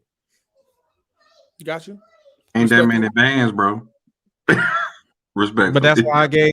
Hey, you heard my top 5. So, like I said, that's why I said I would put them 6 or 7. I will. That's hey, it is what it is. Though. I saw Kentucky State at the Circle City Classic, and I thought that was one of the best shows of the year. I saw Norfolk show at Houston, and I feel like that was one of the best shows of the year. I saw FAM's Florida Classic show, and I feel like that was one of the best shows of the year for them. So I'm saying when I pick bands, I'm picking bands based on them. A lot of these bands come with it in the stands with different tunes and different things that they do, and some are better than others. Obviously, I feel like JSU got to be number 6 or 5, 6, 7, like, you know, for me, because the stands are just that strong. They was going crazy in the stands this year. I felt like they were going crazy in the stands, but at the same time, I don't feel like on the field they really had the same impact as they was having in the stands. But I think like that's just kind of like maybe that's a bit of just the new direction for that program. I don't know. We'll see. Like we were talking about, we'll see what happens next year with them. So, you know, I put PV will probably be, to me, I put PV over Jackson because I just think they do it in both spaces. But the only reason that the issue with PV is they had, to me, a couple times where I saw them in the stands and I feel like everybody didn't know the music. And so when you had those moments, that takes away from the impact of these tunes that they're playing that may be great tunes. I feel like they put it together at Jackson. They had that battle against Jackson. I feel like they were putting it together, and everybody responded to PV in that way. Not just PV folks, but everybody was like, okay, yeah, PV was doing their thing. I had mentioned something like that online. I was like, damn, PV, okay. And it wasn't like I watched them because since I met everybody on the show, I watch PV now. I wasn't really watching PV before. So like now I'm checking them out, and my eyes are different for them now. So I definitely was looking for that element. And I feel like whatever music they ain't know in the beginning, Cass was learning it. And it sound better for sure. So I have a question for, I guess, everybody. You too, Julian. Do you feel that what's more important, to have a mediocre book or a consistent book? Y'all gonna talk about this all night. Can I at least get my 5 out? Because y'all gonna go back and forth and back and forth. We sure did. My bad. I was about to shut him down and let him do it. My word in heaven. I knew that you were coming, so I just didn't say nothing. Go ahead and shut him down. Shut him down. Give me your 5. That's your box, brother. Boxes make that. Don't get her hype. You gonna get her standing up and doing everything else. No. Okay, so very much that. Very much so. Okay, so of course mine is going to be dance lines. So I actually have 6. I was sitting here trying to figure out if I could drill it down, and I don't even want to call one of them an honorable mention. I just have 6. So in no particular order whatsoever. That was going to make it way too hard. Golden Girls. Alcorn, Golden Girls. I mean, we want to talk about a unit. this season, they have been so cohesive, and they've really taken the style. I mean, we can talk about, like, I don't know if they call it riding out versus bucking, whatever their term for it is still very much prominent, but the way in which they executed this year was bar none. I mean, Kivia herself was a hell of a captain. And this is where a captain can truly make or break a team. I mean, sure, leadership can as well, but truly a captain can make or break a team, and Kivia was that girl. Don't disrespect. Exactly. Thank you. Yeah, Golden Girls, I mean, just overall, they really did the damn thing. I really enjoyed them this season. And for one, I've paid attention to the Golden Girls in the past, but they just haven't always done it for me. But for this particular year, overall, absolutely thumbs up for them. J-Sets, again, there was something very womanly team. I don't know what it was this year, but there was something very prominent in your face and very just kind of like, we're cool, we're collected, we're hitting it hard. It was just something very different, a different type of air that I got from them. Even Boombox Classic, when Kenji had to step in, I was looking at some of her videos today. She was just as calm, cool, and collected. I mean, truly, whether Amber was captain or whether this would have been Kenji's year. Overall, I mean, there were some things that they added in. There were some prominent tail moments that weren't too much, that did exactly what they needed to do. But even still, they're crabs.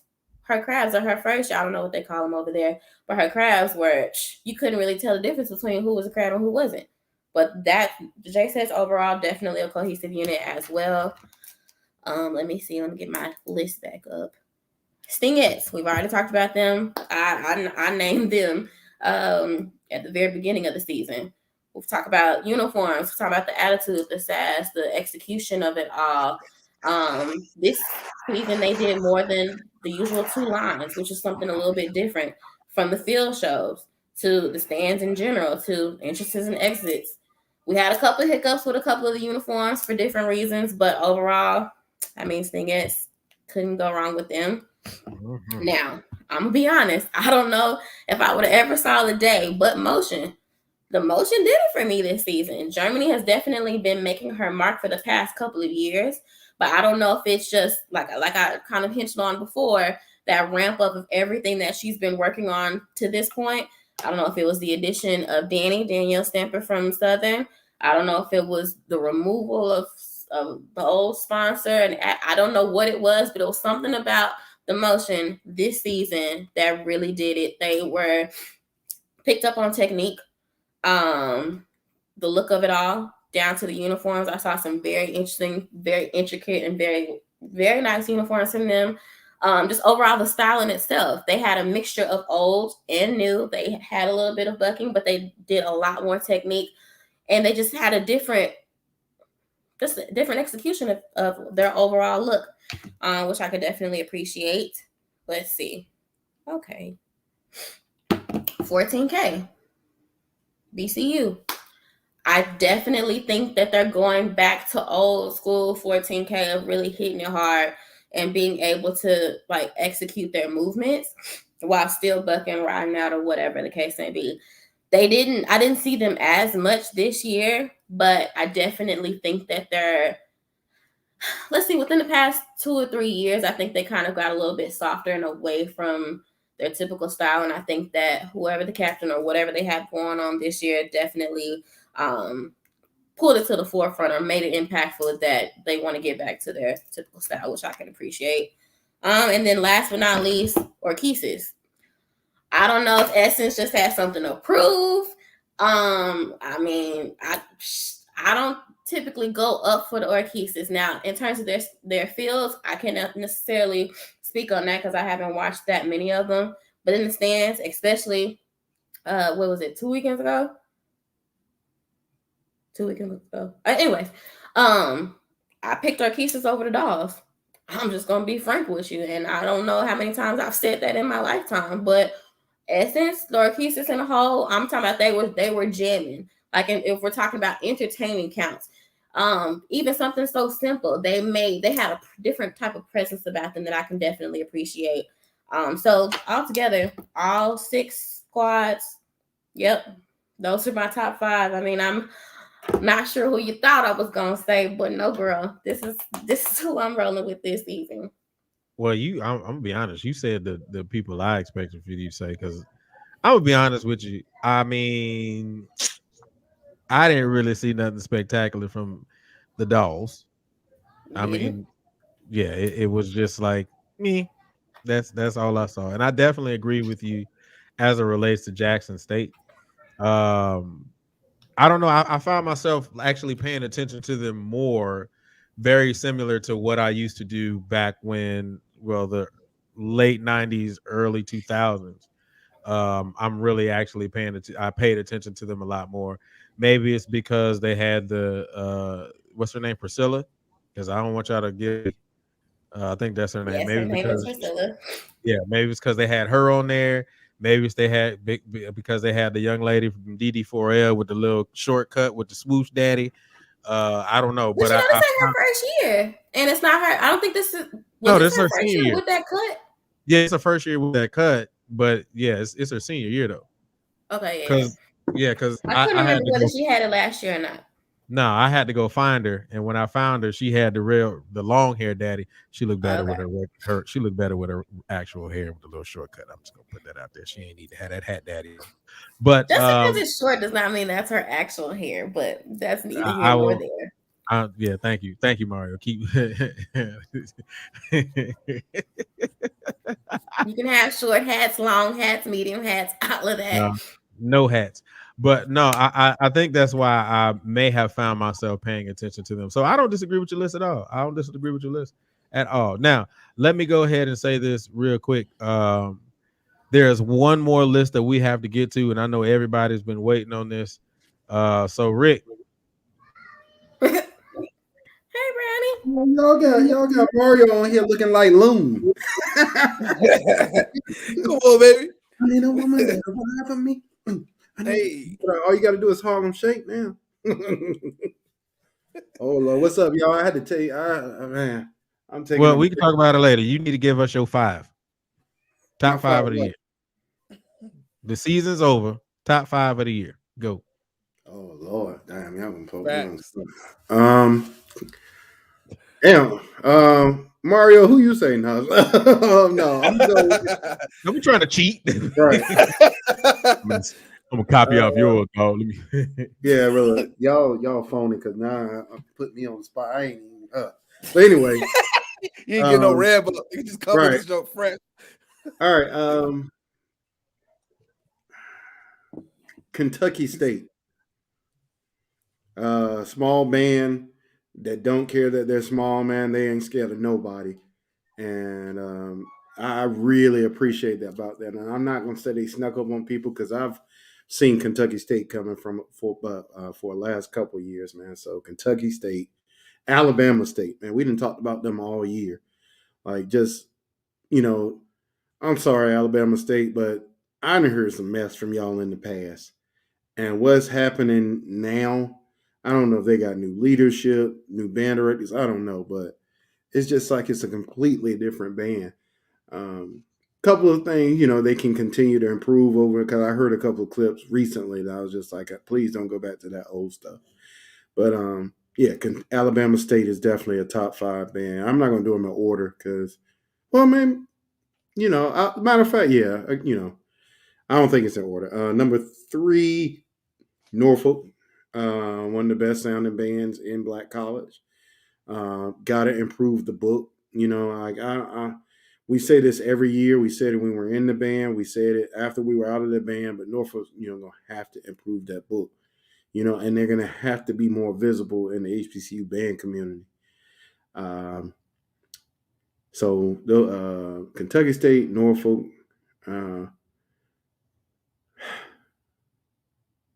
FAMU sound amazing this year, man. Like, if we just want to talk about sound, nobody sounded better than FAM. Not one man. And I think that should matter. And I think we should talk about that more. And probably, probably PV. You know, from a sound thing. Like for me, man, I know the entertainment part of what we do is important. I know, you know, we have a standard to uphold when it comes to entertainment and making fans happy. But the fact of the matter is, y'all hear Hooch in the background snoring. But the fact of the matter is that at the end of the day, band is about sound. It's about band, and for me, they're consistent. You know, I don't want to. I know it's gonna piss people off that I ain't put Band God in the top 5, but Band God ain't in my top 5 because you can't be Band God when it comes to rap daddies. And then as soon as it's time to play something else like a ballad, and you have intonation problems everywhere, balance and blend issues, all that, I'm sorry, I can't put you in the top 5. And to be honest, if I had to pull one of those bombastic bands out, like the bands that play with that type of approach, to me, the best sounding band with that approach was Jackson State. Like Jackson State, man, like I'm sorry. Their Jackson State versus PV battle was the best battle I saw all year. It was the best battle I saw all year. I thought Jackson State. Well, we talked about that at the beginning, but we can come back around to it after we get finished. Yeah. Well, because we still got one more topic, but unfortunately, I think a lot of people think that's up for debate. But we'll talk about it. I mean, I don't care. But my opinion is my opinion. You don't like it, sorry.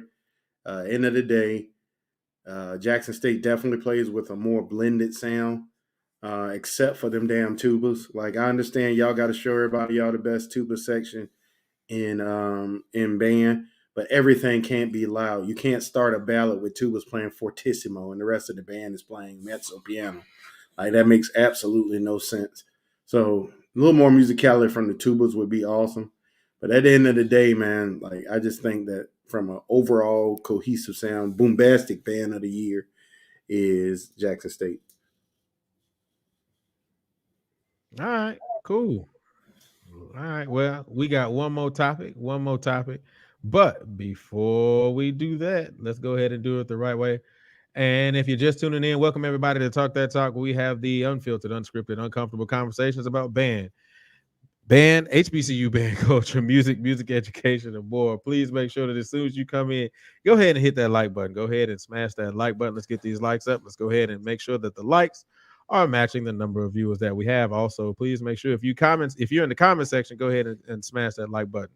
Also, please make sure you subscribe to the network and turn on notifications. All right. Also, we're coming down to our final topic. After this final topic or during this final topic, I'm going to put the link in the description so that you can come in and chat with us and come in on some of the topics that we've had. I know we got to review a couple. Rick missed a couple. It's all good though. So if you want to come in and call in with us and go live with us, then go ahead and click that link when I put it in the description. All right, here we go. Last topic. This year has been a very interesting year for band. One of the things that we really saw was the rise of students voicing their opinions. From PV to Tuskegee. Now also Delaware State has also put their name in the hat for their opinions that they do not feel comfortable with.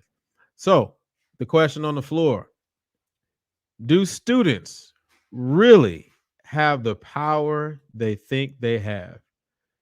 Do students really have the power they think they have? All right. Hell yeah, shit.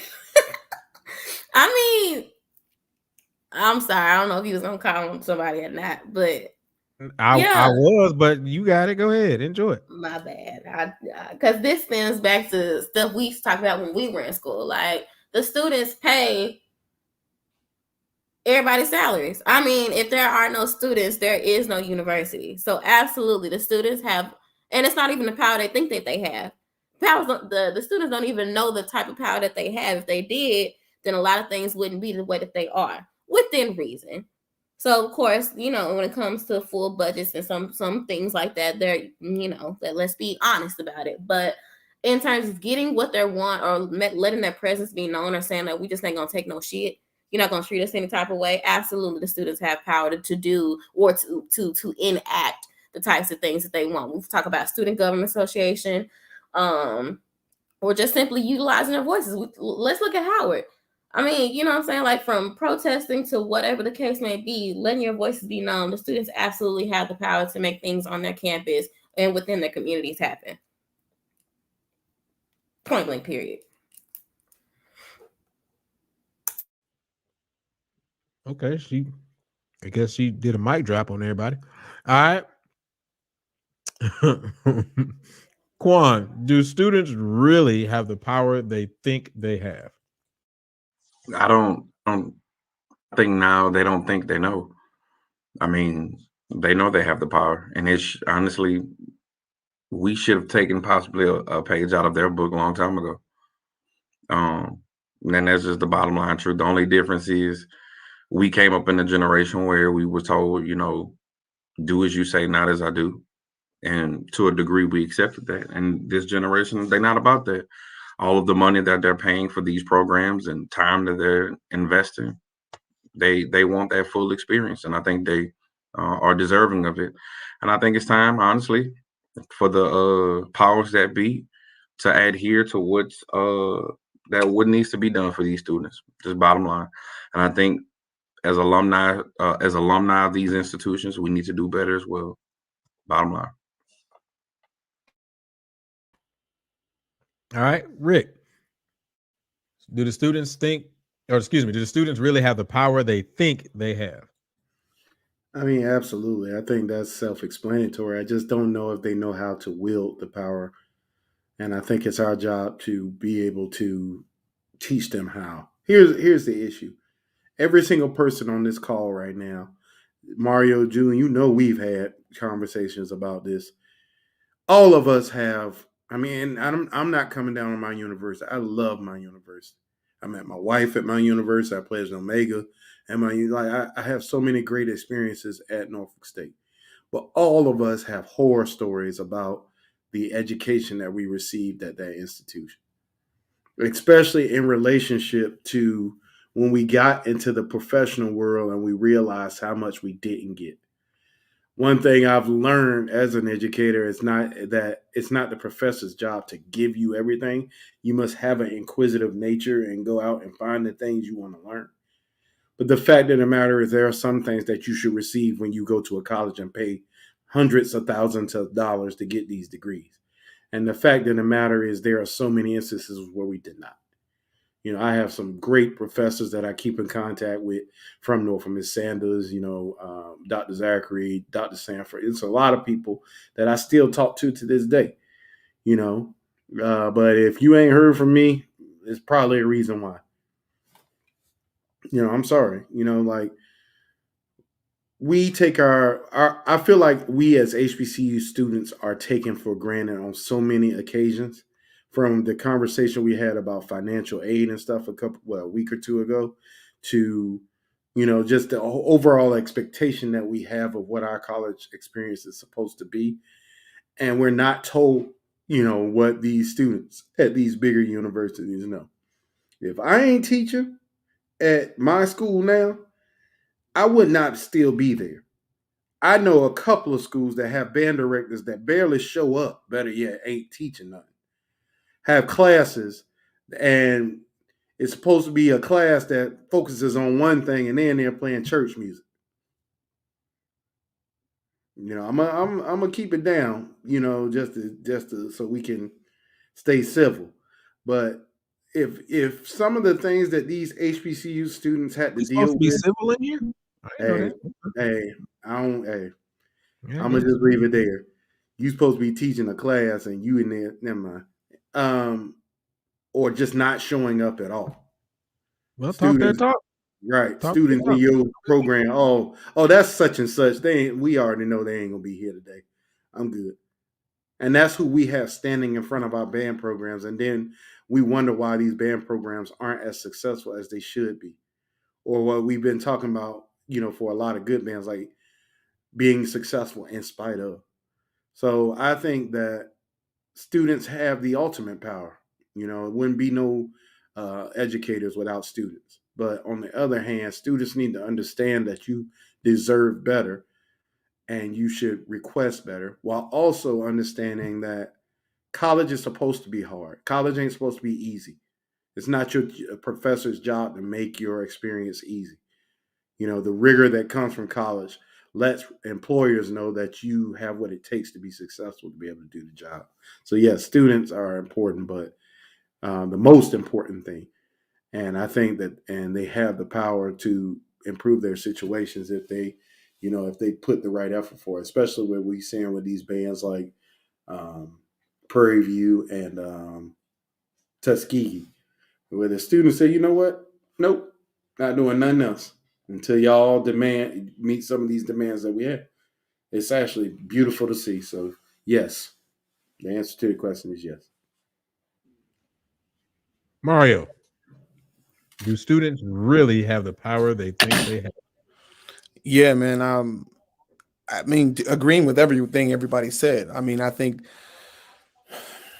this is a tough question for me to like kind of dive into, because I have Rick and I and you, we've had some real heated conversations about our feelings about some things that we've seen and experienced. And because some of the kids, not everybody, but some of the kids that come to some of these HBCU programs, especially when let's speak in the musical terms, in terms of music programs, some of them don't come from established programs where they understand that this is what you should receive at the next level. Some of them don't know what they don't know. So it'll go second, third year up into their senior year before they actually start to make a little noise about something, because they realize that as they're getting into the field of education, or they're getting into the world of kind of like, working with people from other areas that go to, maybe PWIs or something, they're realizing there may be shortcomings in some of their education. Now, that's not, like I said, like Rick was saying, it's not up to the school to give you every little, nuance of everything. That's not realistic. But there are things that you should just be comfortable with, and you should know, and you should have we should try to take that as far as possible, because if we're being real, we clamor about HBCUs being at the forefront because they are smaller institutions that allow us to have more personal relationships. Sometimes at our schools, these personal relationships get in front of the academic experience that the young people should be having.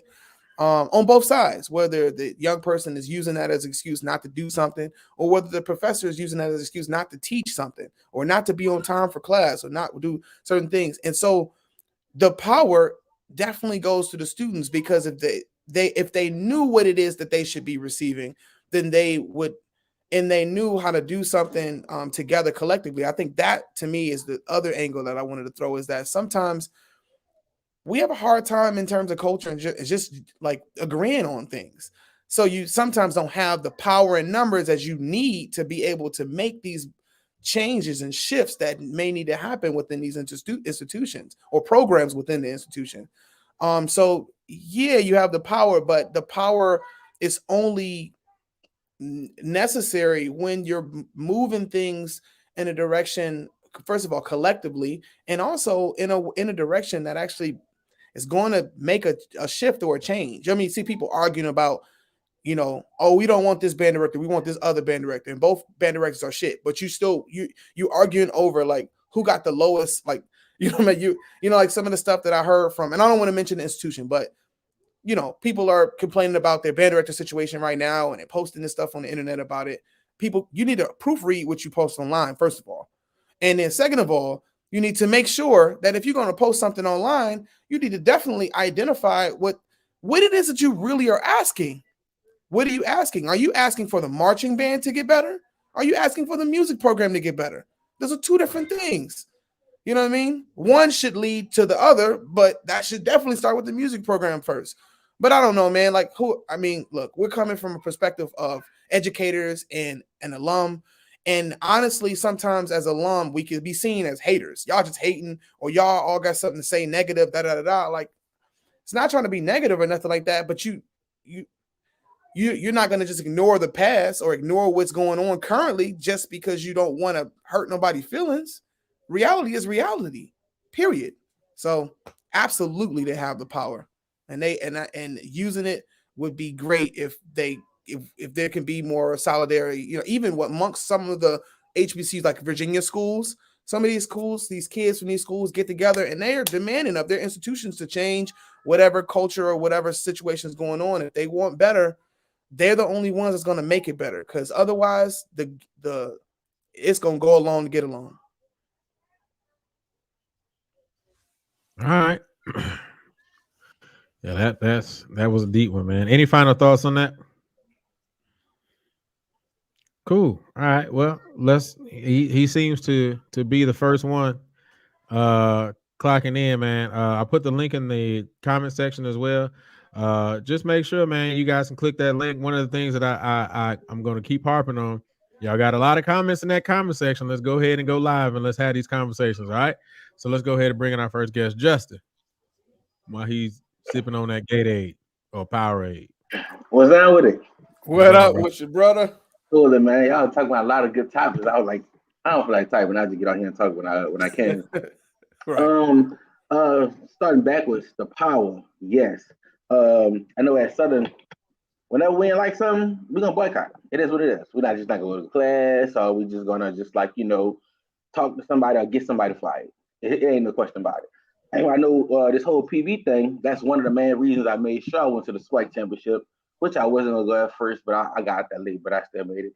I wanted to ask some of the students, what's actually going on, because like you said, Chief, you can't put something out there and not let nobody know what's going on. I seen the little flyer like save PV, and you know me, well, if y'all don't know me, if I don't like something that's going on, I'm gonna say it on social media and I'm gonna just get everybody talking about it, just because I know it's gonna go big. So I wanted to know before I put my 2 cents in what was going on. And they're like, something about budget cuts, and like, wait, time out. The band is the biggest entity in the school, bigger than the football team, basketball team, everybody. So the band runs the school. How HBCUs think, I don't know if y'all think that way. And the school should cater, HBCUs should cater to the band like they do at our school. Southern run stuff. Get their classes first, everything. That's just how things, well, where I'm from, that's how I think things are supposed to be ran. Y'all bring the most kids anyway. They should be doing something about that.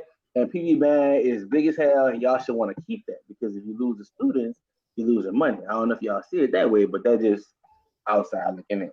I want to chime in on that. No, I agree. I mean, I ain't from PV, but I agree totally. No, I will, because I think it's somewhat true, right? So yes, they are the biggest entity, but they are not the biggest moneymaker. Now, one HBCU band in this country makes a substantial amount of money for their school at all, even Southern. Like sports will always come first in a lot of those and all these schools' eyes. Like, yes, Southern helps sell football games, but it directly funds generating, they don't. So I think that's the reason why, like on the last show, I was saying like these alumni bases need to be more active in trying to get the change they want. At PV, I know for a fact, because I've talked to them, a lot of the alumni met with the dean of the School of Fine Arts, because they had those same exact concerns, Justin, that you had. This band got 250, 300, 400 people, every year. And you talking about cutting. They put students in every single department on campus. So I think that's the first part. And then the second part is putting them dollars where your mouth is. You want influence, you need to be, that's the only way it comes. So yeah, band is important, but in the grand scheme of things, band is also very, very expensive. And these schools, they have a decision to make, and that's the decision that PV's administration chose to make, and it sucks. And hopefully, with the kids boycotting and with the alumni being active, they'll be able to make something happen, man. Hopefully. That's crazy, man. But yeah, it just sucks. But on a good note, PV sound great this weekend. I don't know if y'all heard it damn well. When I heard them play that damn Have Mercy for the classic, I made it my dude. I got to get my own recording of that. That song slap. I'm talking about everything from the dances to the bass drums was nice. I wanted to tap in on the top 5 schools. I won't say my top 5, but Kentucky State need to be in there no matter what. Point blank, period. And that Circuit City Classic show, I'm willing to debate. You can pull up whatever your favorite field show is from this year. that show can go toe to toe with anybody's show all year. That's what I want to say. That thing was nice. Justin, it feels good to hear somebody that went to Southern say that PV sound good, because for some reason, when I said that, I was told that I smoking or something like that. Look, I know it's popular to hate on them. The fact of the matter is they sound amazing when they're on. They've had some moments when they have not been on, and I can agree with everybody on that. Mario, I think, was like, they learning music or something. I don't know. Yeah, just making sure they know the charts. I mean, like when they battled Southern, it was clearly songs people didn't know. Yeah. When they battled Jackson, it seemed like they knew the songs. Like they just I mean, they also had 2-3 weeks to get ready for that game, so they were right. And they didn't travel nowhere like talking about it besides Southern for real. So yeah. That was. So what was the environment like, man, at that game? Because I was watching this. I watched the zero quarter, and I thought PV started angry. Their sound was angry in the zero quarter, and that's not PV. So I thought like the couple of the first charts, the sound wasn't the sound I was used to from PV. It was very bright, and then as the game went on, I thought they settled in. I thought the fifth quarter was, like I said, man, it's the best. It's the most balanced, best battle. And for God's sake, they ain't play all them damn rap daddies in the fifth. So I was up there like rejoicing, thanking the Lord that I ain't had to hear every rap song that ever been written in the fifth quarter. No rap daddies in the fifth, man. They only hit you with that one daddy at the end, and that was good. I was happy with it. I was straight. What's crazy is I was up there by the dancers, by them when they was calling out the song. There's one thing Hop said, we gonna make them know that we really have a book. So that's why they played that first one, and they didn't play nothing. That's crazy y'all said that. But I like Angry PV. Me and backtrack a little bit. Rick, like I told you, you asked some jukes for real. Like PV is one of the games that they'll look forward to playing because they're gonna be one of the best sounding bands. I don't know who want to admit that, but the big dogs in the band, you have big dogs in their band.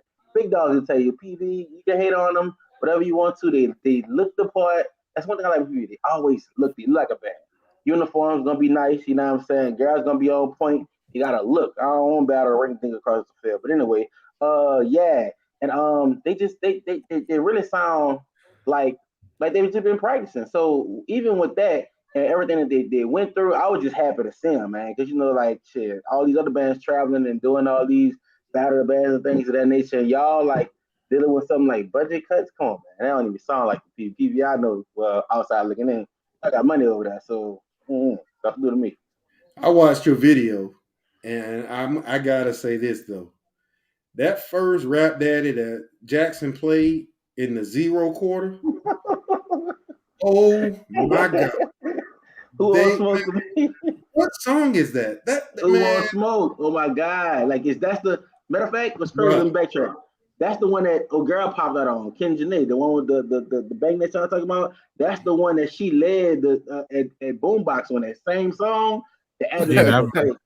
She go crazy. That shit go crazy, dog. When they was on the floor, right? When they had the little silver outfit. Yeah. Bro, that's why I said I told you I've been watching the sets this year. I told you I've been watching the sets this year. So I remember. Something else, nigga. Yeah, man. It's I don't know, man. It's just I was happy to see him, man. I was like, yeah, PV, y'all in this thing, man. No matter what. And why does the Spike pay for that though?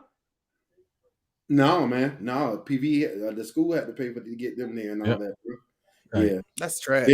Yeah, bro. The only thing that's paid for is like bowl games and stuff like that. All that they got to figure it out. But I got one more question for you, just from mine. I don't know what everybody else want to ask you. Check this out. Yeah, go ahead and get this last one in, and then we'll close out, Justin. And if we hit this after party, you can come back in. No problem. So Justin, well, maybe it's a question for the after party. I'll ask, and if y'all think we should wait to the after party, I can't stay long. I'm finishing up a 15-page paper, so this is the last paper I'm writing in this doctoral degree other than my dissertation. So I'm happy, but I gotta ask you this. And I've been thinking about this heavy because I've caught myself saying this. Everybody says Southern is consistent. Southern is consistent. Southern. I called Julian, and we had this discussion. I think Southern is consistent on rap songs. only. When they play ballads, I have not heard a ballad that sound good. Not one. And we never talk about it. We always brush the things they play under the rug that are not good. But as soon as they hit that song that's powerful or the song that we like, oh man, they're the greatest thing. When it will be an opportunity for when all these people that say they're the most consistent to be able to identify their flaws and say, you know what, they're consistent with being who they are, but they sound bad sometimes, just like every other band in the country. Is that a conversation that any of us can talk about? I have everything to say about it, but it's up to the fellas. I think we should wait. That's gonna go a little while. Okay, yeah, I'll get off. Yeah, But damn, that's a long conversation. That's gonna go a little while. That's a long Rick, I can say this though before we get off, because if I get off, you said they consistently be Southern. That's what you said, right? Yeah. You said that none else surprised they consistently be Southern. Yeah.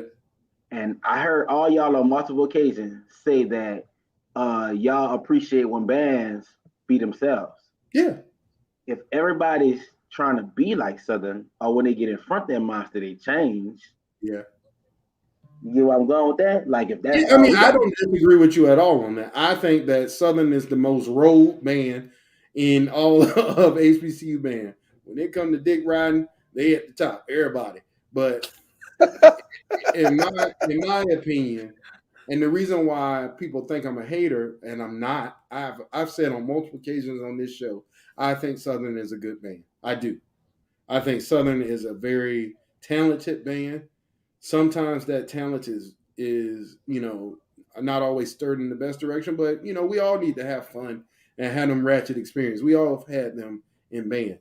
However, I have a huge problem with us as Black folks, as music, as the Blacks, as the educators, as the we the Blacks, right? We the Blacks. Not being able to, I can appreciate something while also being critical of it. I never hear that conversation in public, and maybe that's a good thing for Jews, because I know I'm stuck that you said you ain't never heard a good ballad, and to me, that's I didn't hear a good ballad. I haven't heard a good performance of the ballad. They have some amazing arrangements. We all know they have good arrangements. Woman's Work. This year, are we talking about this year? Are we talking about overall? I thought we talking about this year. This year, yeah. You didn't like that Spin My Always? With the Spin My Life? Was that Eric Benet? No, And because the beginning didn't sound. Anytime I'm gonna be honest. I'm gonna be honest with you, Quan. I haven't heard a Spin My Life that was good yet, and I'm talking about not only from Southern but also from PV too. So I'm just going. What about the one that Anita Baker? All your hands out, Julie, when we see each other. or the Adele song. You didn't like Adele song? What Adele song is? I didn't like that either. I didn't like Adele a lot. All you have to do is listen. I like these three words. Back in the day, these three words was like them three words. I said back in the day. Right. That's the one that was in North Carolina, right?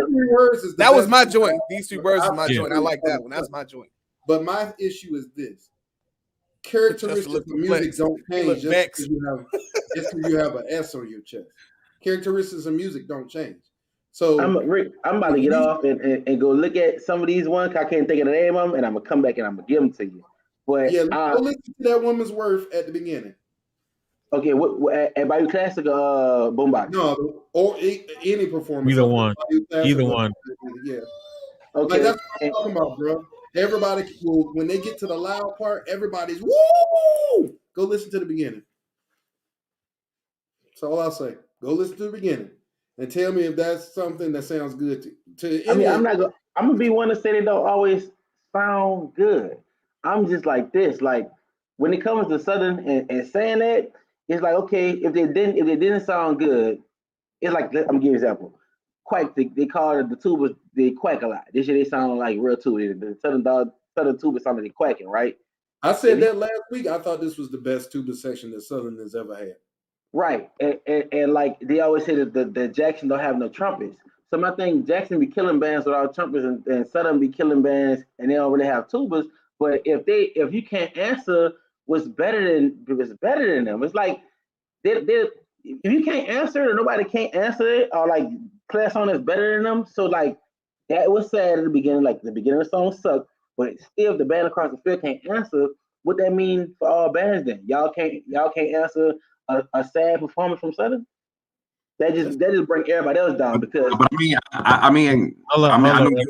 Whoa, Quan. I know you want to go ahead and get your thoughts in, bro. But yeah, let's go ahead and save it for the after party. I told you. We'll go all day, man. We'll go all day. All right. So yeah, I want to go ahead and say that for the after party. I'm gonna be real with you. We ain't gonna have a long after party tonight. We ain't gonna be up till 11 o'clock. I can tell you that. Quan got to leave his office. Chief got to go take care of them babies. You hear them in the background yelling. So we ain't gonna be here long tonight. I'm gonna tell you right now. We probably gonna maybe hit it to about 10, if that. Well, that's 11 for you, Rick. So my manager said 10 o'clock. All right, so she said 10 o'clock. That's what it is. All right, so let's go ahead and get all this other stuff out of the way, and then we can try to get to an after party.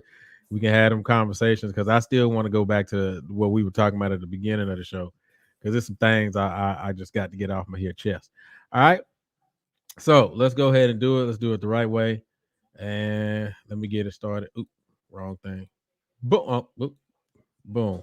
There we go. There we go. All seasoning to fully accentuate the natural flavors of every food by providing simple West Indian fusion spice blends that expand the palate and encourage all to cook. Switch to A Little Love Seasoning, where they provide you with seasonings such as jerk, all-purpose, spicy garlic, adobo, lemon pepper, and more. Remember, food tastes better when it's made with a little love. Y'all like that one? I did it. I'm trying to get a little bit better with my stuff here. That was good. That was good, bro. All right. Commercial voice head. Hey man, stop hating, man. Hey man, that sounds great, bro. I'm trying to get somebody to pick me up, man. You know, exclusively HBCU is more than just your typical subscription box service. As a company, their mission is to highlight and collaborate with other HBCU entrepreneurs, extend scholarships to current and future HBCU scholars. Go to exclusivelyhbcu.com to pick up your hoodies, t-shirts, Lettermans, jerseys, and more. Exclusively HBCU, made for you and your HBCU.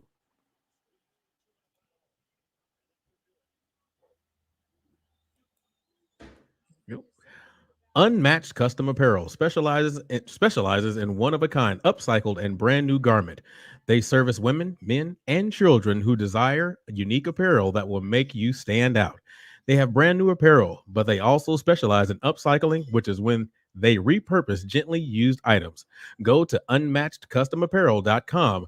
Your journey is unmatched. Express it, wear it, own it. There we go. See? Yeah, we getting it. All right. I don't know what that was, Maya.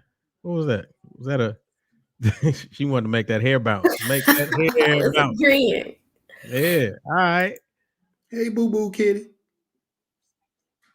I'm gonna say this. Rick said something. Rick said, if people don't answer his phone, then you know why. It's messed up that I text Rick and be like, "Hey, bro, what's up?" I get nothing. I guess I'm Rick one of them ones does not respond to text messages. I am this man's best friend. This man is the godfather to my children. I march with this man. I can text him now. He won't respond. And then I will call him and be like, "Yo," and this is 2 days later. "Bro, you get my text?" "What text?" "The text I sent you 2 days ago." "Oh yeah, man, I got it. What about it?" So you got it and just ain't gonna say nothing. No, okay. I'm not a texter. My mom, my dad, my sister cussed me out on this. I am not a texter. I am a let's talk on the phone and have a conversation type person. Y'all know that about me. So I don't know why we even having this conversation.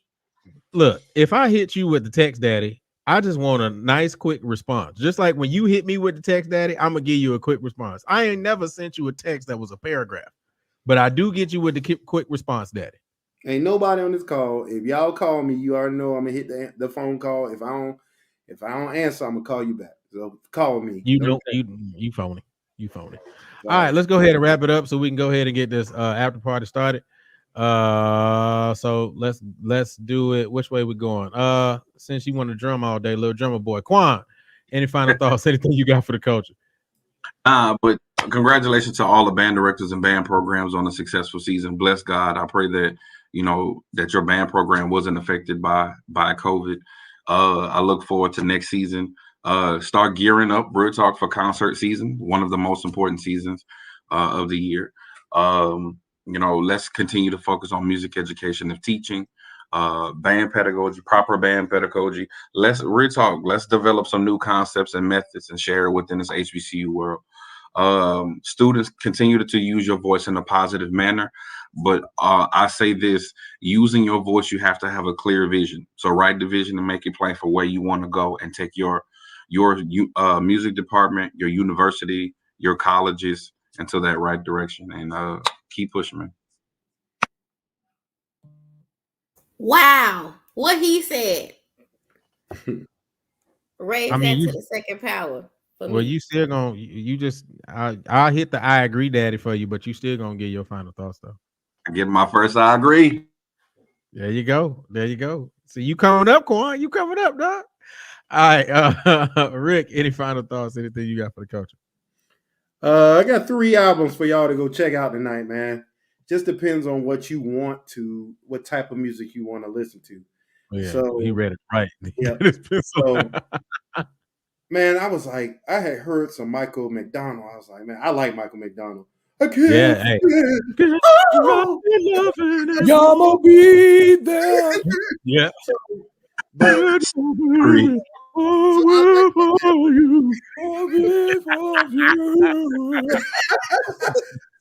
Me and Ellis used to hit it. The best part of waking up is for just in your call. But anyway, so I like that Doobie Brothers, like Michael McDonald style of music. So if you like that type of music, man, you want something that's like super hip, but it's new, check out this group called Young Gun Silver Fox. Young Gun Silver Fox. They got a whole album, man, and it's legit. Like everybody that I've turned on to that album has really enjoyed it. I'm really feeling Leon Bridges' new album. I wasn't a fan of his first one, but this Gold Digger Sound album, man, is really good, man. Like I'm really feeling it. And then Kiefer, if you like jazz and R&B like mix, check out Kiefer. And in particular, he has a new album out, so you can start there. But I strongly suggest you go check out his old stuff. But Kiefer has a new album called When There's Love Around. That's really, really hip, man. Kiefer is spelled Kiefer. Really, really hip stuff. And y'all saw that new Lucky Day track drop a couple of days ago. Lucky Day, that's my dude, man. He's probably, to me, one of the best, in R&B right now. So 4 good albums for y'all to go check out. But man, y'all know my spiel. Support Black. Let's keep each other lifted. One thing I'm gonna stop saying on the show, and I suggest we all start doing, is that bands suck.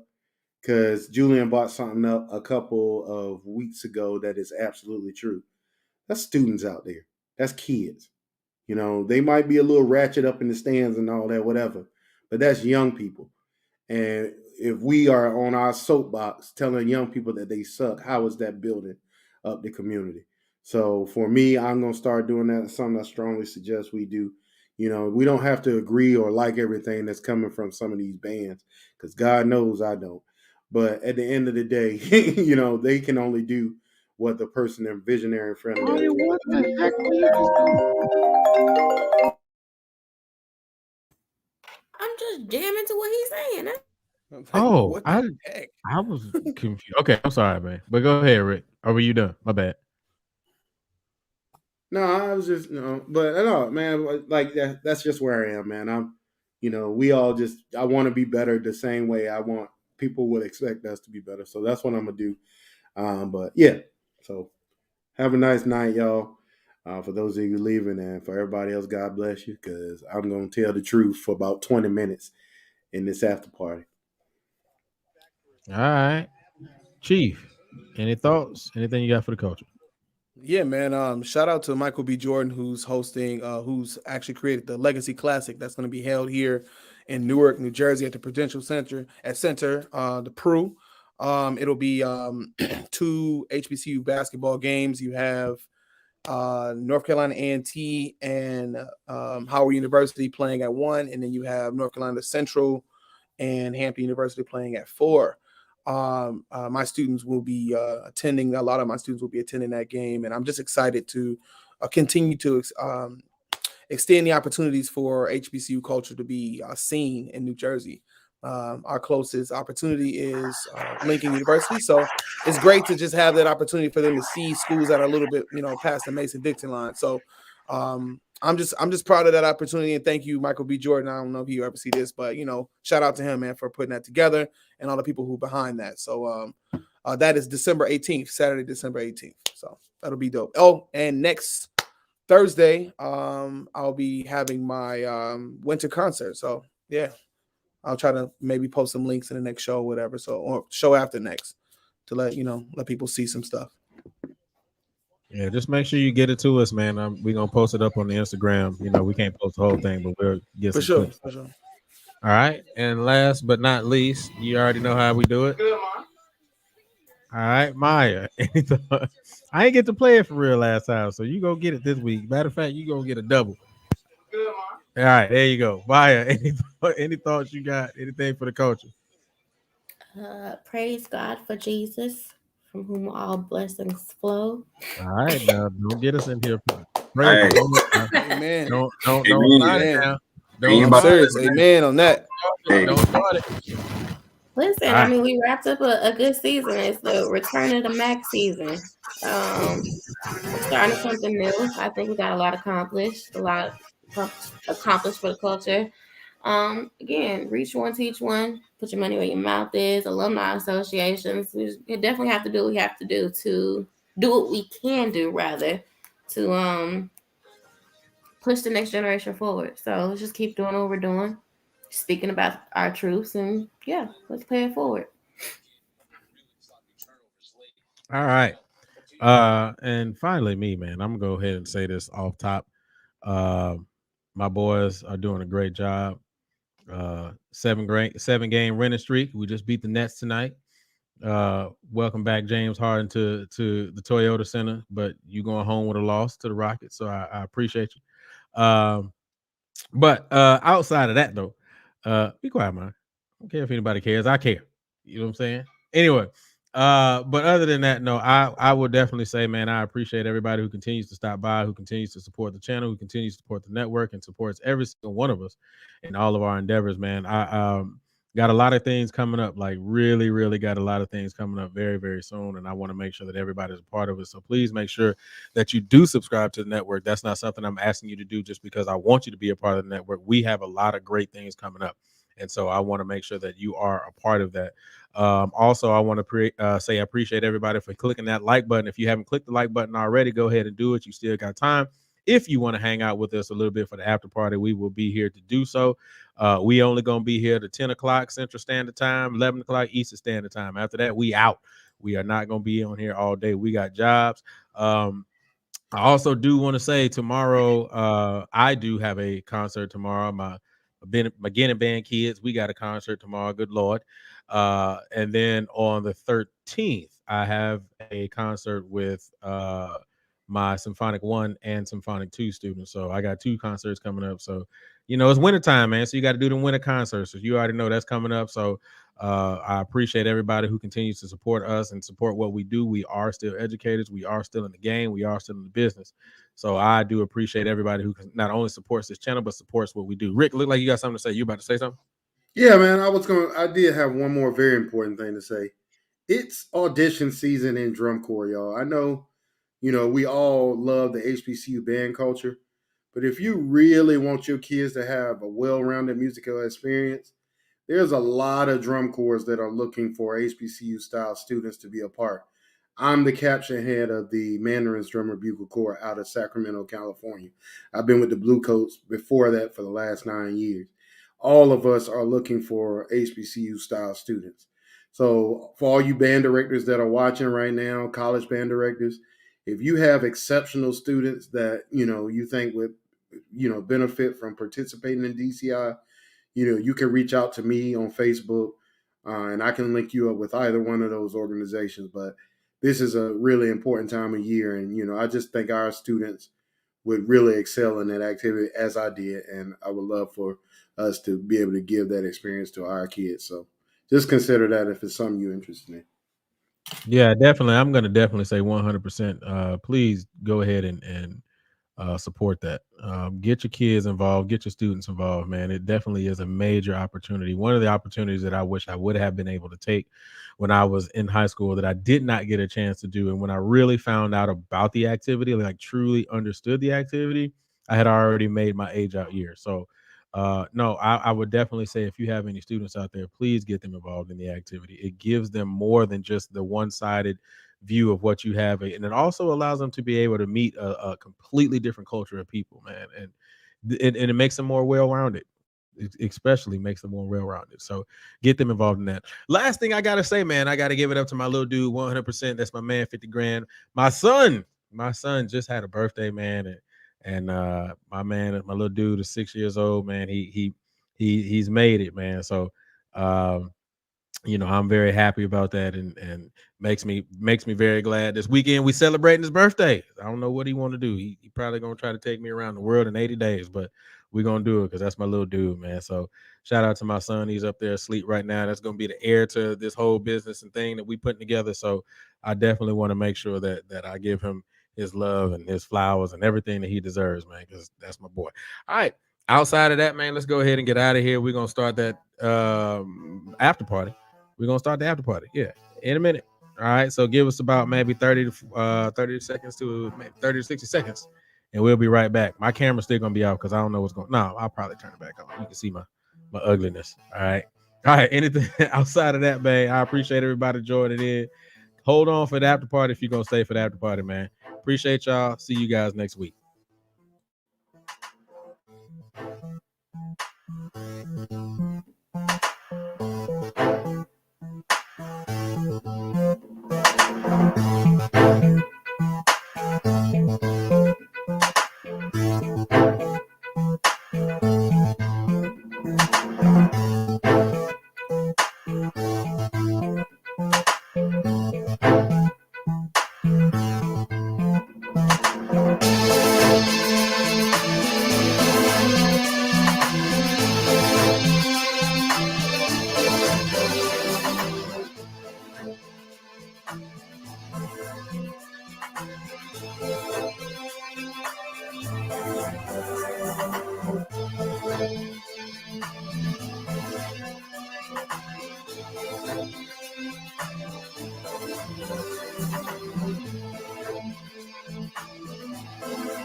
All right. Let's get the show on the road. Let's have this conversation because we got to have a talk. It's just us three. I'm going to have a conversation like this. We're just going to talk the whole time like this.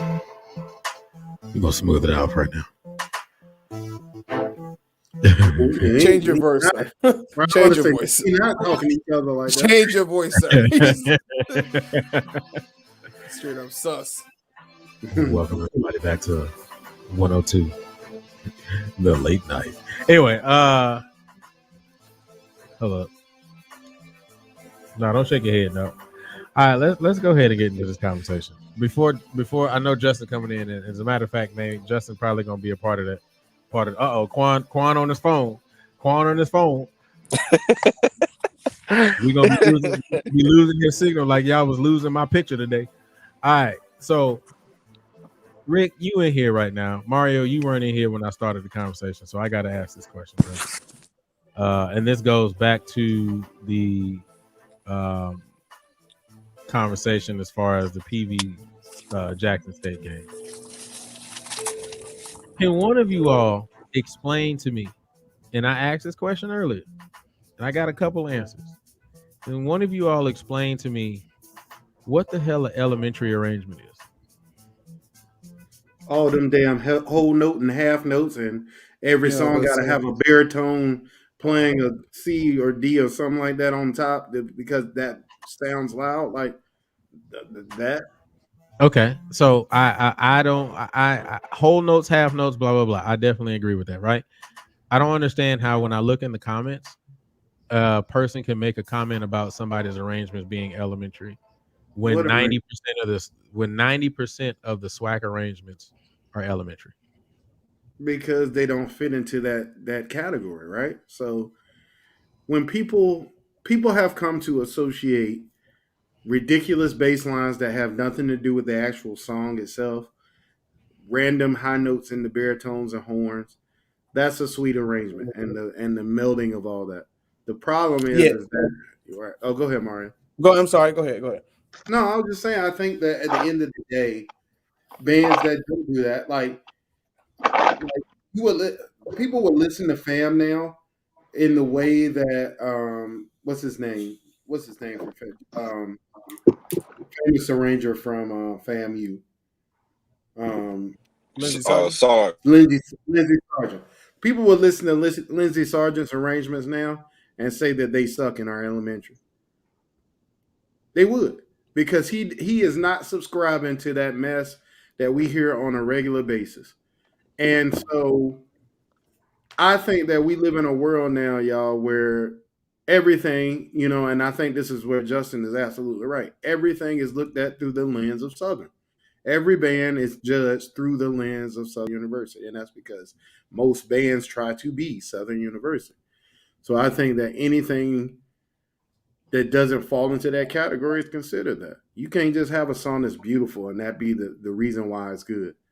You got to have something ridiculous in the midst of it. Some tubas playing 2 octaves higher from a bass line. It's ridiculous, but that is the world we live in now, y'all. It just is. I had a little bit of so I agree with that, but only thing that I would say that I believe what people are talking about sometimes is boxy arrangements, where the melody is not contoured. It doesn't kind of have any. It doesn't feel closest to the actual melody of the song. So, like, come on, for example, Steve, you're right, but good and well these people ain't thinking about. I'm about to say, so because you know that the example I was about to use was, Justin. I don't know if you ever heard this, but if you go look up Norfolk when we marched, 02, we did Hot in Here, like the the jump. If you listen to us play Hot in Here, it sounds like the song, like we were playing. Like listen to us playing Hot in Here 02. Look up NSU or Hot in Here 02, and you'll see this is all of us was on the field. All us was on the field playing. And when we played this, you're talking about articulation, curvature of sound. Like there is.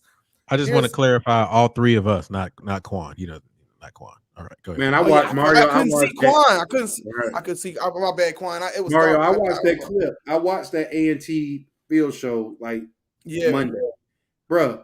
That show would hold up against any show, anybody's stuff. Yeah, over the last 20 years since we did that show. That show was 19 years ago, y'all. Yep. Like, Julian, please pull that Norfolk A&T field show up, bro. Let's watch that jump because we old, Justin. It's like, God, hey, he's 19. I'm like, God, like,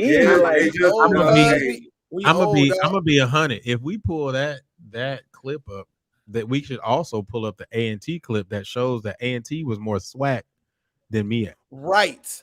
And so you'll get to see, if you don't know, if you just start listening to A&T 7 years ago, you think that that's how they've been. They were nothing like that. When I first heard A&T, it was against Tennessee State in 2000. And that A&T was the Hodge A&T. And that A&T was very different. They did not play with nowhere near the way they play now. They sound like, to me, Norfolk Part 2. Like they didn't sound like that back in the day. They were like very SWAC in their approach to music. Like they played Torture. But I mean, to each his own. Right. Right. Yeah, they played Torture. Yeah. Absolutely. We heard you. Yep. They played Torture. Before I Let Go was their signature. Velvet Rope. All the stuff they played, and they played it differently. Like you gotta hear them. They used to be known for their trumpets too back in the day. Trombones too. I ain't gonna lie. They had some trombones, bro. Right. Right.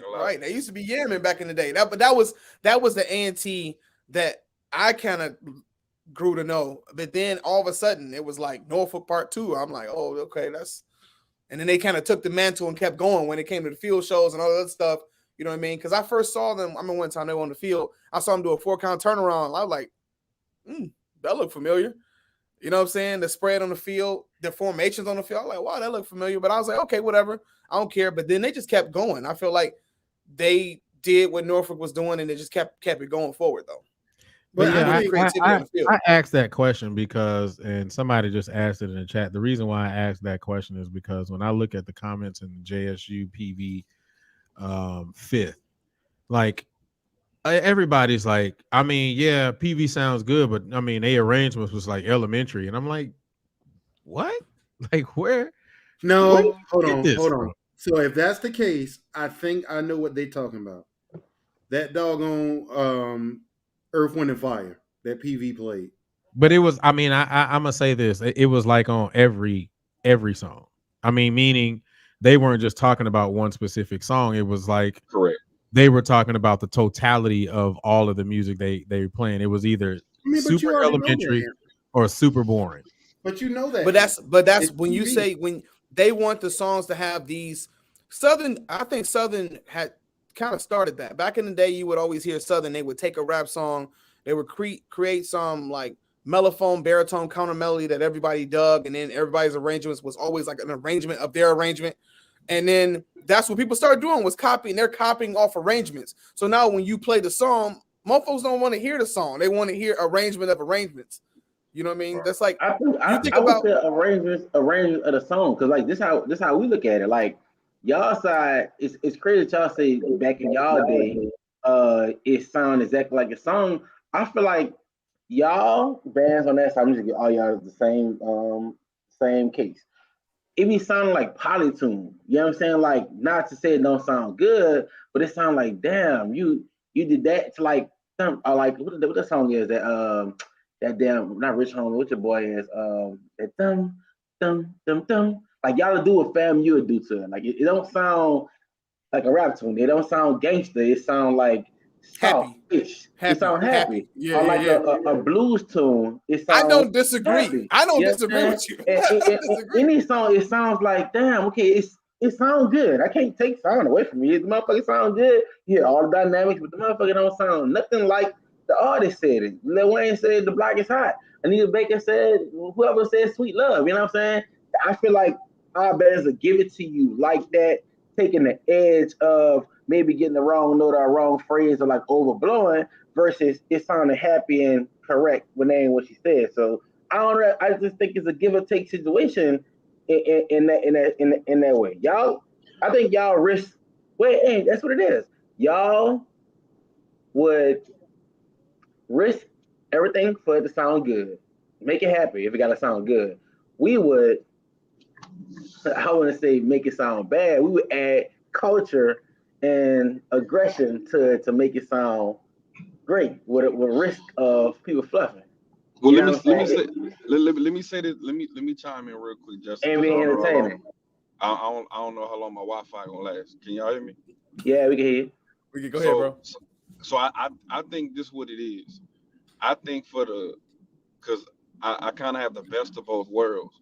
When it comes, in my opinion, a Miyake sound, Miyake is gonna add color. You know what I'm saying? They're gonna add color to their arrangements.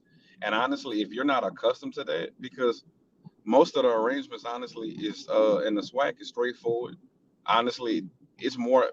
I'm gonna just be honest. It's more elementary, in my opinion, in the swag because it's straight to the point. Most of it's gonna be double. I mean, you gonna cross voice, like Rick saying, the baritone gonna play that high C or E flat, whatever the case may be. For the most part, you know, we may be doubling. You know, the trombone and doing too much sometimes too. Doing too much. But the thing about it is, but it just depends, bro. You know what I'm saying? I was gonna say it depends. Like, depends on what your ear want. Yeah. So if that's the case, you go ahead. Nah, so it's like when sometimes when you just sit down, bro, And you're right, and I be hearing some of the SWAC arrangements. It's a doubling of mostly the same thing. And let's be honest, there's two things that I want to make a point of. A lot of the chords that's being played, the trombones playing so loud, real talk, pending your band, that you lose the melody in the chords. That's number one. And then two, I think really in 07, because I was marching, was when tuba started taking it to that upper register, that baritone register, when it wasn't like that before. To play a high B flat real talk at Southern was like unheard of. I saw them in person in 07 when Mr. Jackson was the band director, and they battled TSU in Reliance Stadium. And when they played Down Bottom, and they played, I believe that was that high B flat on like, people was like, hell no. Nah. Yeah, I was at that battle. I was at that battle. Yeah, they played Down Bottom. It was a Down Bottom battle. Right. Yeah, so it was like, because they still had them fiberglasses, they was like, bro, that's not what we're known for. And I think that's the start of, man, take it up to creating a whole nother culture of, you got marching big sousaphone baritones on the side. I mean, but see, the problem with that, Quan, the problem with that is that was also out of convenience, right? Because, I mean, let's face it, it's easier to play loud in that part of a tuba than it is down in the grits where a tuba's supposed to be at. Oh, now we talking. Now we talking what we talk about over here. Facts. I don't care how you could go up there and get it. Can you give me these pedals for real, in tune? Yeah. Without on certain size mouthpieces. Don't give me that schoolboy and he take this big daddy. His big shit. I'm gonna go ahead. I'm gonna say, now I'll say this. I would prefer just about all, not everybody, but just about all the MEAC tuba sections over the SWAC section, tuba section. Me personally. Listen. From my day when I marched. I'm not talking about current. This a whole nother sound. I ain't really with some of that. But what I'm gonna tell you this, if you listen to like how they support the band, like the tubas aren't taking over the parts. They're playing in support of, and you feel tuba rather than hearing them taking over the song. I don't want to hear a tuba taking over the song. I want to hear the tubas playing in the actual timbre, the instrument that's supposed to make it the most meaningful in support of that band. So when I listen to, I'll give you an example. You listen to Fam's tubas on anything back in the day, sound beautiful. You listen to Bethune's tubas back in the day, sound great. You hear Hampton's tubas back in the day, sound great. Auntie's tubas, Norfolk's tubas. You're talking about tuba sections that actually sound good with their band. And then if you want to be straight, and I saw somebody posting in the horsepower, I know people don't want to admit it from the SWAC. People was copying the hell out of them. They was tearing up everybody else. They had like a 5-year span where they was killing everybody. There was no one in the country who played like horsepower. Okay. And they only show me a clip, anybody close. We give horsepower. You know what's crazy? We'll give horsepower their damn power. You know why? You know why? Because it's close to what the fuck we do. You know what I'm saying? So that'd be our argument. If horsepower could sound like that, why the rest of the band can't match what horsepower doing? You know what I'm saying? You said we asked that same question about VSU, so I ain't fronting. I'm talking about even the MEAC as a whole. Listen, people on Garrett always laugh at this because if you know me, you know my favorite band growing up, and you would never guess, it's FAMU. Because nobody can't tell me nothing about FAMU. This new FAMU maybe okay, but FAMU when I was growing up, like We Fall Down, what that song is, Total Prey, like right. Ain't nobody doing that with 1 million people because I never marched in a band that was under 150 people. It's just not my. That shit make you get the chill bumps. It's so warm. Coming to America. I'm a kid looking at FAMU could do all this. And listen, I'm young. My first Honda going to Superior was 2010. You know what I'm saying? When I heard them in person playing the If It Kills Me by Jasmine Sullivan, and I heard the crankies, I said, God damn, they can sound like that. But where I'm from, Southern, you know what I'm saying? I didn't get the crank that I'm looking for. I like the excitement. I love what they can do. They can give me the beautiful woman. They can make every song sound happy but strong. Because when a band playing full is what I like about Bethune-Cookman. They boring as shit, but you can feel them when they play. You know what I'm saying? They ain't got to overblow for you to feel that shit. Right. Like, God damn, you feel that? So if you add some nuts behind it, they be more entertaining. So, you know what I'm saying, for what it is. I got a question for y'all. But the thing about it, Justin, is this, like, right? Like, one thing I know I learned from Mr. Adams is just like how to staff a band, right? Like, so Southern has 30 baritones. Mm-hmm. So physics doesn't change, right? You know, so to balance the sound of that baritone section to where they can play the way they play and the rest of the band is able to project, Mr. Adams always used to tell us it takes 2 to 3 trumpets to equate to 1 euphonium. Mm-hmm. So if you got 30 euphoniums, they need 90 trumpets.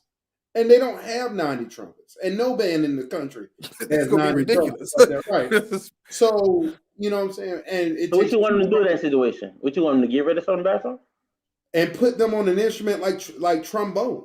If I can tell you, I'm telling you, well, I can tell you personally, I know 5 baritones from this city of New Orleans that had to get on trombone because they didn't want that many F1s. It's gonna be a crazy problem next year. Like, I'm in a high schools down here. I can really write out a roster of who's coming out of high school, tell you what school they probably predicted to go to. That's gonna be a problem next year because there's a lot of baritones down here. That's another story for another day. But you're absolutely right, because my question to y'all was gonna be, if you had to take one instrument out of brass section of a band that's not needed, what instrument would it be? Baritone. No, I just if you have to take an instrument out, what I'm saying is trombones are your foundation. I need my alto voice and I need my soprano.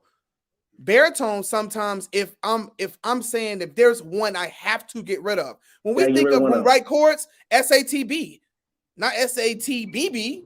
No, like, you know what I'm saying? So you can make it work without a baritone voice. But we have changed. I don't want to. I'm a baritone player. I don't want to. I don't want to. You asked the question if we had to. Oh, Rick, what's your answer, Rick? What's your answer?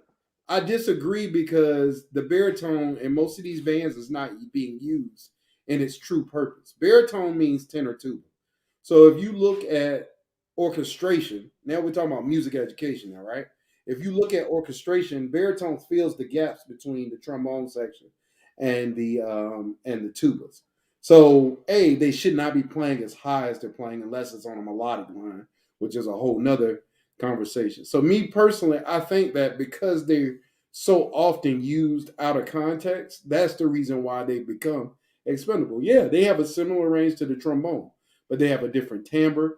Baritones traditionally, if you're not playing bass trombone, can play lower.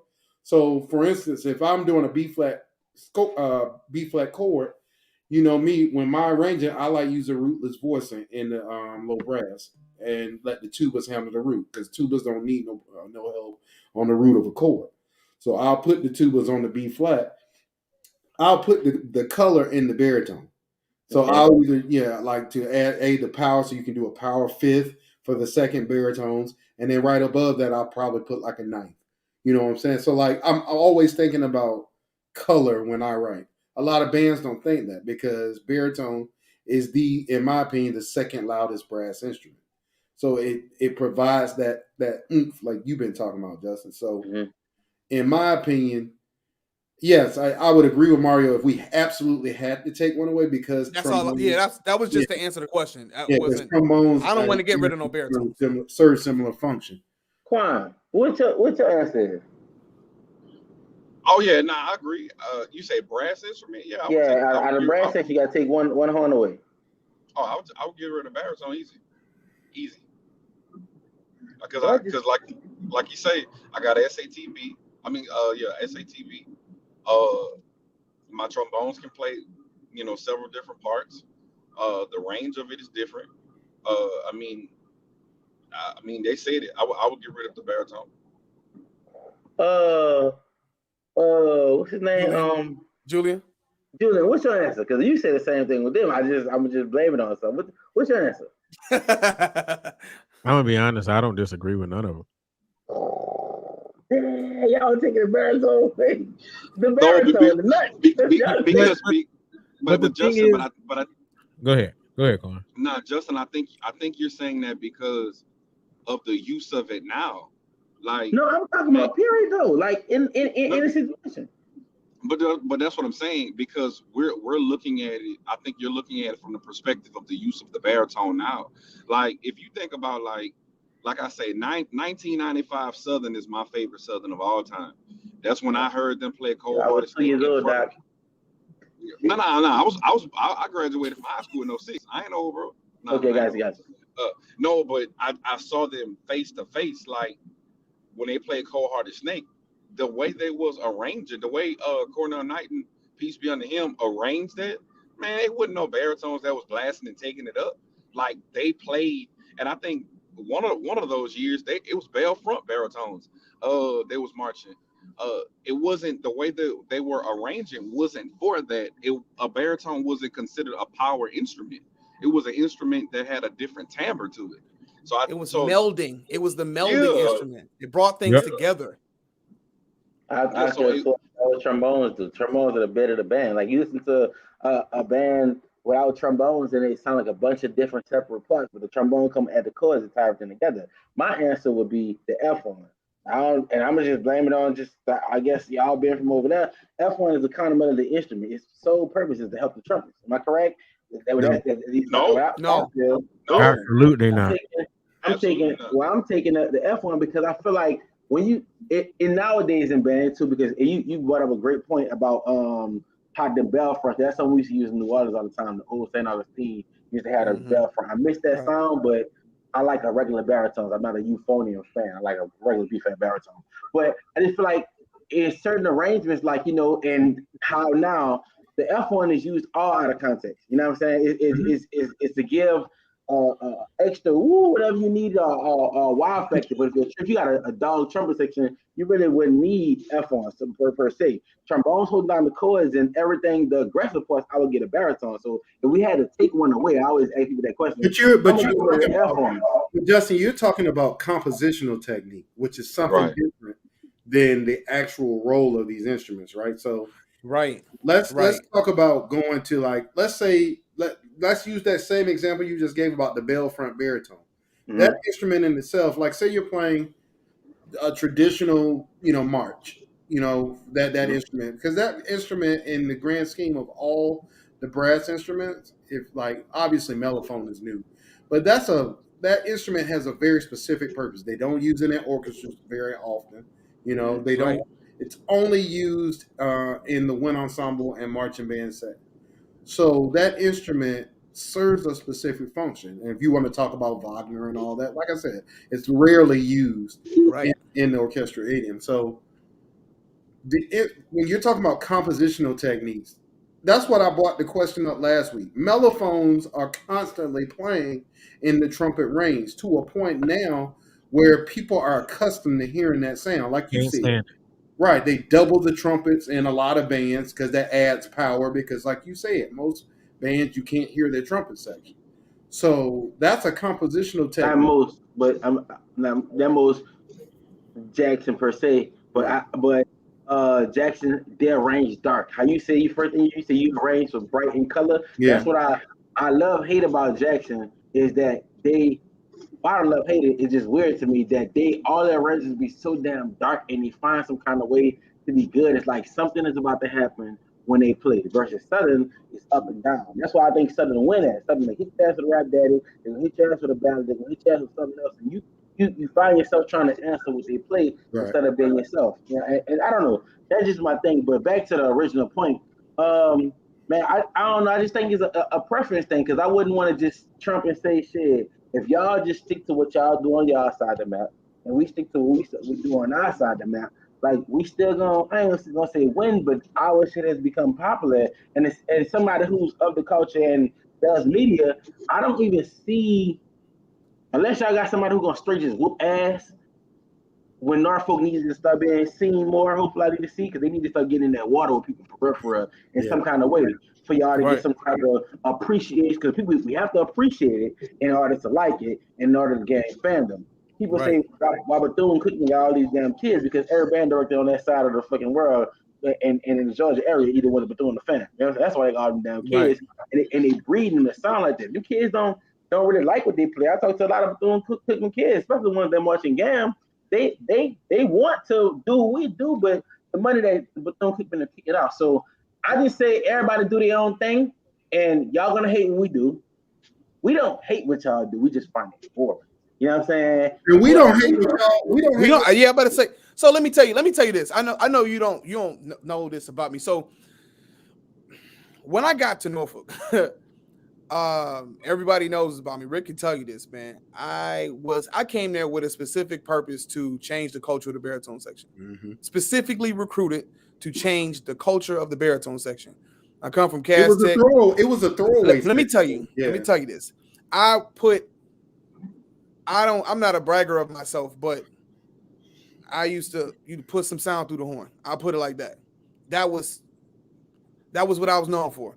So I got called out damn near every day in band practice from Dr. Sanford about playing too loud, about being out of the texture. I couldn't stand that shit. I used to out playing the texture of right. the horn. That right. You're that Mario. He literally, let me tell you what happened. He literally got euphoniums hoping to quiet us.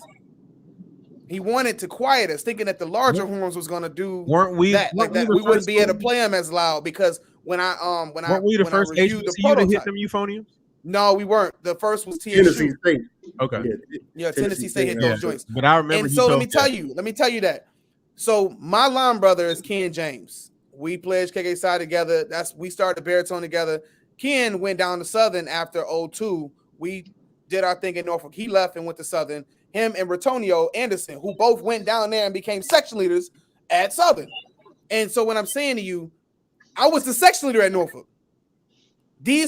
Both of these cats will tell you they know what's up about how I get down. I had to change the way I play. Like you talking about Bethune, I had to change the way I play. But when I changed the way I play over time, because there was some times I was just gonna do what I was gonna do. It's just gonna be what it's gonna be. But you learn how to appreciate different, man. And all I'm saying is like I can listen to hip hop shit and like listen to rap daddies, hear that shit like blowing baritones, playing the hell out of some thirds, all that shit. I can get into that, but I also appreciate ballads and I appreciate like show tunes and different things. There's other things to appreciate. That's all I'm saying. And that's why I would never say I don't hate. I don't hate Southern. I love Southern. But I'm one of the most rational people you probably be able to talk. Like you definitely are. You know what I'm saying? Like you definitely are. I appreciate every damn thing. You know what I'm saying? Just like I got my preference, I like what they damn do, and like I said, it was always gonna make you mad. You know what I'm saying? Like fucking Norfolk. You know what I'm saying? Y'all talk about how good it is. They'll give me an in the ghetto. God damn, I like that motherfucker. Y'all think it's simple to rain, but it got me looking. You know what I'm saying? Like, well, if you got that, shit, what's next? Well, we don't think it's a simple. We don't think it's a simple. It'll be a nice answer for something along them lines. Right. It'll be an answer for something that we'll play in the sweat. So you know, I'm just be honest. You'll hear us condemning Norfolk. You'll hear us condemning enough. You'll hear us saying stuff that we don't like about our school, about our band program. But I think what Rick was saying before is like people love Southern so much that they don't. It's not like you can't say nothing that they did wrong. Like it's like everything they did wrong. And if you say they did something wrong, it's more like, well, it's just your preference. Like, no, the shit was just not good in this moment. Like, everybody, like Bethune is a great band, but the shit they play sometimes is kind of lame because it's the same thing and they're not pushing the envelope musically with that band to find new colors and new extensions to really push the ranges of the instruments to allow more sound to happen. You take Paul Adams' arrangements, you put it at Bethune. You give them some of those musicians at Bethune are amazing players, bro. And you know this. Amazing players. Some of the best players in the country. I think Bethune and Southern have probably the best players in the country. But they don't play arrangements showing that. Fam. And fam, right? And fam. Like they don't have arrangements showing that. Let me tell you how they like that. Let me just say this, bro, because I got to get ready to go too. Yeah, I'm about to shut it down. Southern fans are the Trump supporters of the band world. You can't tell their ass nothing. Shots fired. Facts don't matter. Facts don't matter. Truth don't matter. You can't tell them nothing. They mind made up. Southern is God. You can't. They are the Trump supporters of the band world. Because at the end of the day, we can't even be honest and say that the beginning of Woman Worth doesn't sound good. Well, your band sucked too, so that's all that matter. Like, no, I mean, you know, you like Julian said last week. This is where I agree with him. You could be from Bowie, you can be from wherever. Yeah, I don't want to hear what you got to say because your band sucked, but that don't make what you said wrong. Right. Let me say this before Justin we get off. like that shit. No, it's not. I'm a realist on the answers. Like it's like I know I hit you where it hurt. You know what I'm saying? Every time I hear it's like somebody who marched in the band when y'all was at PV, right? Mhm. It's like somebody who marched in the band, and you see them talking smack on these forums. Y'all was the band director, so y'all know if they really was like that or not on the home. Y'all know if they was sad. You know what I'm saying? But I'm gonna hit you in the jugular. Like, Rick, you can say all of that. You can back up everything you said, and I respect your opinion. You know what I'm saying? You're Disney. That's what you be tripping at. But not your band, it's Norfolk. But somebody else's band who's saying that, it's like, what else I have to go off of? You come to attack my band as a Southern fan. Okay, it was. So what else do I have to go off of? Besides, you may have played. So what's your band doing? That's what I'm saying. You talking about my band, what is your band doing? And if you know your band can stand in the ring of this, so let me say this comment. If a person has a band that's like, say for instance, somebody from Horsepower said something from Horsepower 05, 04, back when they was crazy. From Horsepower then went to somebody from a swag band and was like, da-da-da-da-da. And it was like, but your band trash. It'd be like, you know, like I can't control everybody in the band, but my section go crazy. So is that person like not legitimate because their whole band wasn't killing? Prime example, the Box. Prime example, like not being ugly. Wood drum section, period, was better than the Box. Real talk. I'm not picking a year. Period. MD. When MD. MD was not more. First of all, MD was not more entertaining, but that's not what you asked. That wasn't the question. That wasn't the question that you asked. You asked what drum section was better. Cold Steel. He said Cold Steel. Quan. But the way Quan, you hold see up. now is wait. I Hold up, got you. Quan. You got to let me just get this one out, bro. I grew up in Houston, bro. I grew up in Houston. I grew up around PV and Texas Southern. I was seeing that for years, bro. And when I got to Norfolk, dog, when I tell you, MD by far was the cleanest, more technically sound percussion section that I had seen. If you compare the Box to MD, now entertainment wise, the Box would wax the floor. They wipe their ass with that. They killing them with that. But just straight technique and cleanliness and just being better. I'm sorry, dog. The Box ain't got nothing. Keep this example. Please keep it. You see how you just said, I know you're from Houston. That's crazy. You're from Houston, so you of this damn culture. Down over there, Houston. They on some other shit. You see how you just said $1 million could wax the floor with them, technical wise instead of third, but they will outperform them. Let's bring it to band. I think Southern will get more wows like the Box, but y'all band may be more technical. What's crazy is who the crowd gonna say better out of $1 million in a Box.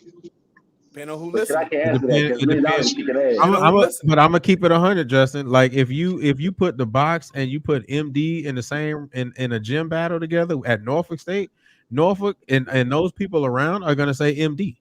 Yeah, because we have an educated audience, bro. Like they know what clean. I'm telling you, Quan.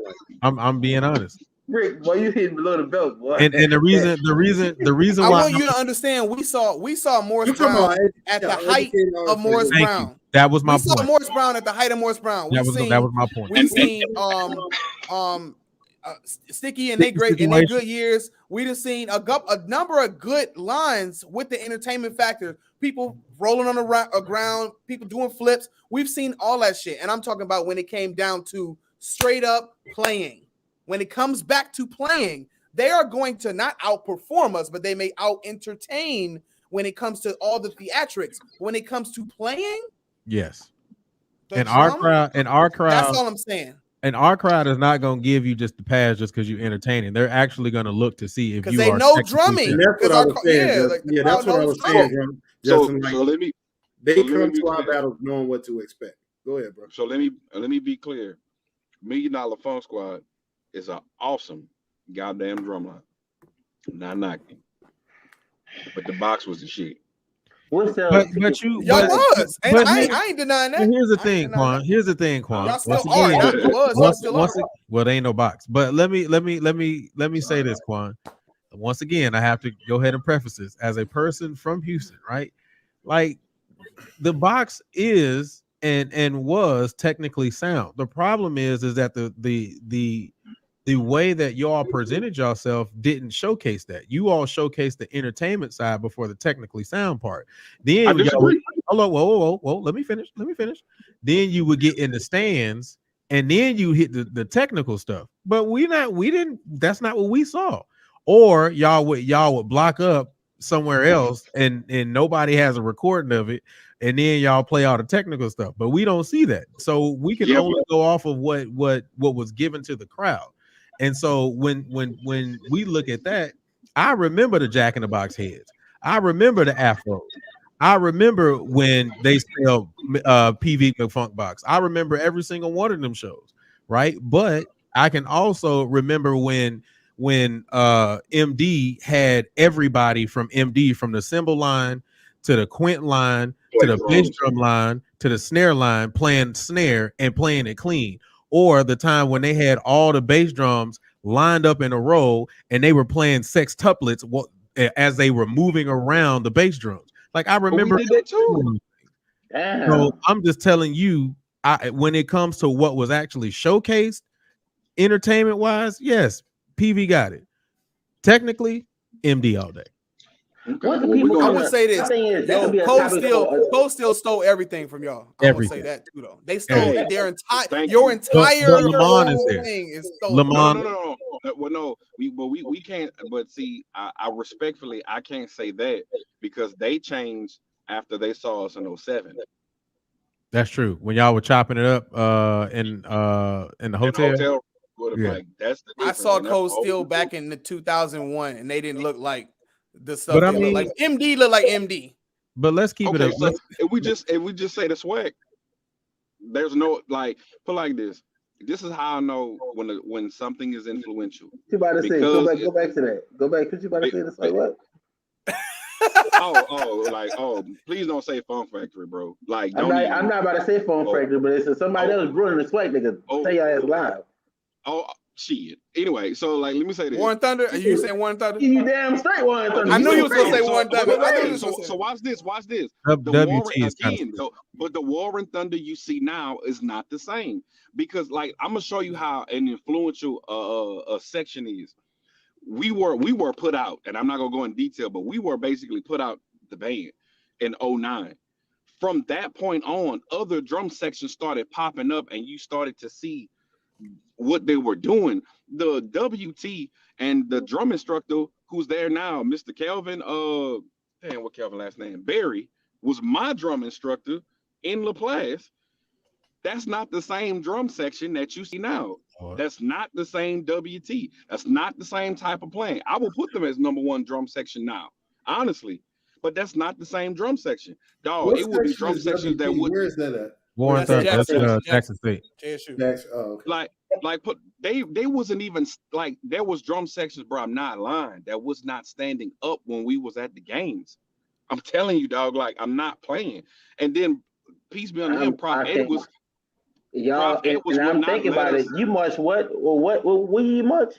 I marched 06 to 09. And you crazy. Southern Drum System was like that 06 to 09. That would be Franklin was on T-Drum. I'm gonna be honest with you. I'm gonna be honest with you, Jeff. I didn't pay attention to nobody's Southern drum section. I'm sorry. And they were like that. Bro, but let me tell you, that's the same year y'all did the tennis ball against Tennessee State. Tennessee State. Hey, hold up. Let me put a pause on this real quick. Right. I just need to say this. We got 5 more minutes. So, and I'm about to say, I don't have 5 more minutes. I gotta go, everybody. I see y'all, man. Let me say it too.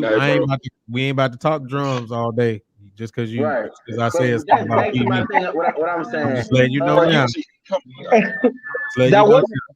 That wasn't the main thing I wanted to talk about. Oh, okay. But since we're talking about it, I mean, the one thing I want to hit on was when y'all was talking about band programs kind of getting lost too much in pleasing the crowd versus teaching their kids. And how you were saying with the whole elementary arrangement debate, which really wasn't a debate.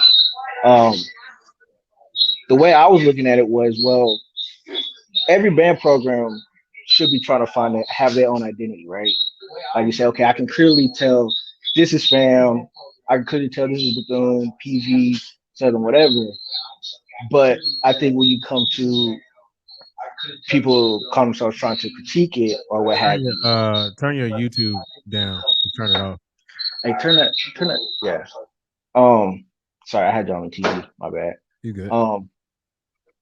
When it comes to people calling themselves trying to critique it or getting on YouTube and doing these reactions, I think they all kind of have this one baseline critique or criteria across the board for all the band programs, instead of saying like, okay, I know what Fam at peak Fam, a good for the A&M band, this is what I'm gonna get, and it's not gonna be the same for another band program. And then I think they kind of get lost with that, and that's where you get kind of these weird comments. So, okay. I think that we that's always gonna be the argument, man. You know what I'm saying? Because like y'all topic was like we should. Yes, I am. Huh? No, you good, Justin? Go ahead. Yeah, you like it's more so about like pleasing the crowd than like teaching the kids. But I'm like, man, that's always gonna be a hard debate, bro. Because like not the crowd saying who won, but like the entertainment factor. Like I was saying, MD could chop it up with the best of them, you know what I'm saying? But if the box outperforming them again, they got the crowd saying ooh and ah, what kind of matters? You know what I'm saying? Like, because technically that y'all chopping ain't good enough to get the crowd out their seat. Maybe, and Rick, that's a thing. I think that needs to be a topic worded some kind of way. How you say y'all crowd educated. Remember a couple episodes ago I told you about the musician ear and the nigga ear? Let's go back to Talladega versus Southern Bloody Sunday. They just out wild. They out the crowd, and that's what kind of matters. So I think if these programs who actually doing stuff fundamentally could like introduce some type of wow factor and get some entertainment side in it, maybe it work. But here's the thing, Justin. SWAC fans need to understand that there are different types of fans all around this country. Fans in Norfolk, in that area, they expect bands to sound like Norfolk State. Yeah, it's a bunch of Southern fans in that area, especially more now than it was back when I was in the band. Like I told you before, we used to laugh at Southern videos because like we felt like they were like blasting when we weren't on that. So that whole area, man, that's how they look at band. Does it sound like Florida A&M? Does it sound like Bethune or Norfolk? And so that's what fans there expect. And maybe educated was the wrong word.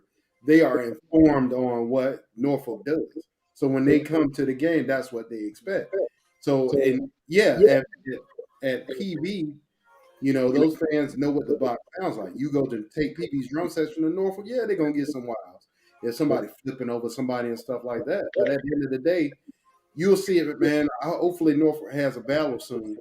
MD lines up in the staircase, and like they get all their alumni to come back. They line up in the staircase, and they are literally sitting there critiquing like drums the whole time. Yep. And it's a big deal. So I think that people have to understand, and I have to be better at this too. What band culture is down where you are is different from where I'm from. And I don't think that either one is bad. I think that just a different perspective. Right. They need to both borrow from one another to create, in my opinion, this perfect melding of APC band. I got a question, Rick. What was your hardest task being at PV? Because by you coming from Norfolk, right, and you having because y'all pretty much responsible for this monster PV band that you see now. What was your hardest task? I guess coming from everything that you know correctly. It was two things. The biggest trying to figure out why the bass drums was playing so damn loud.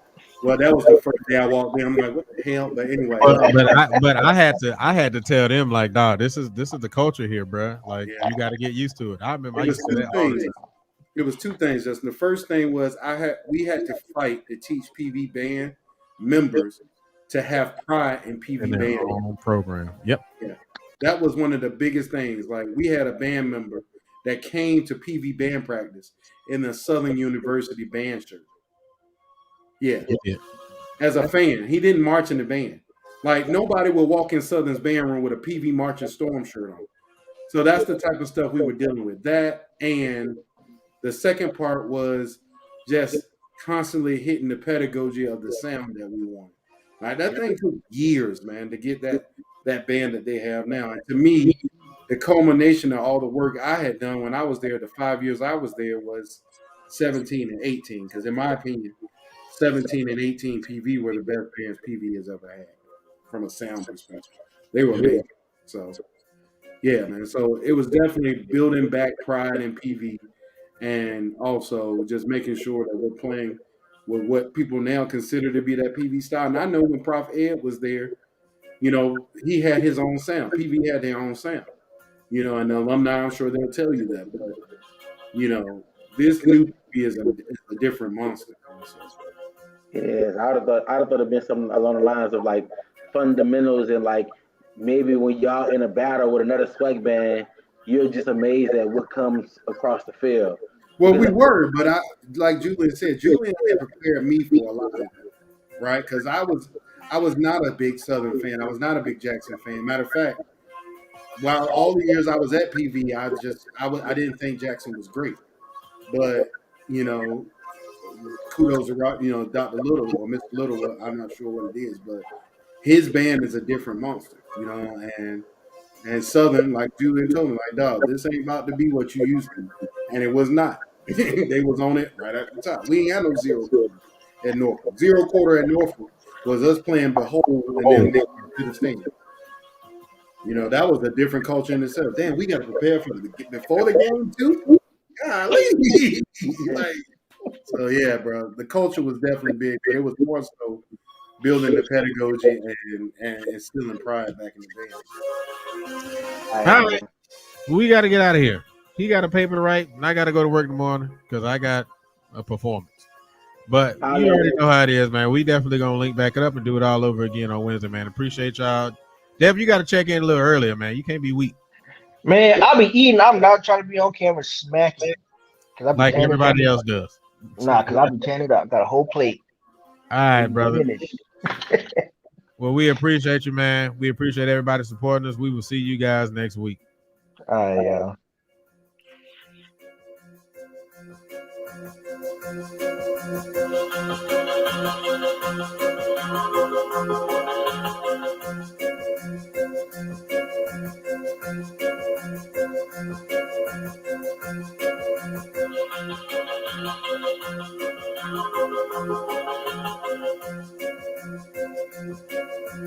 Thank you.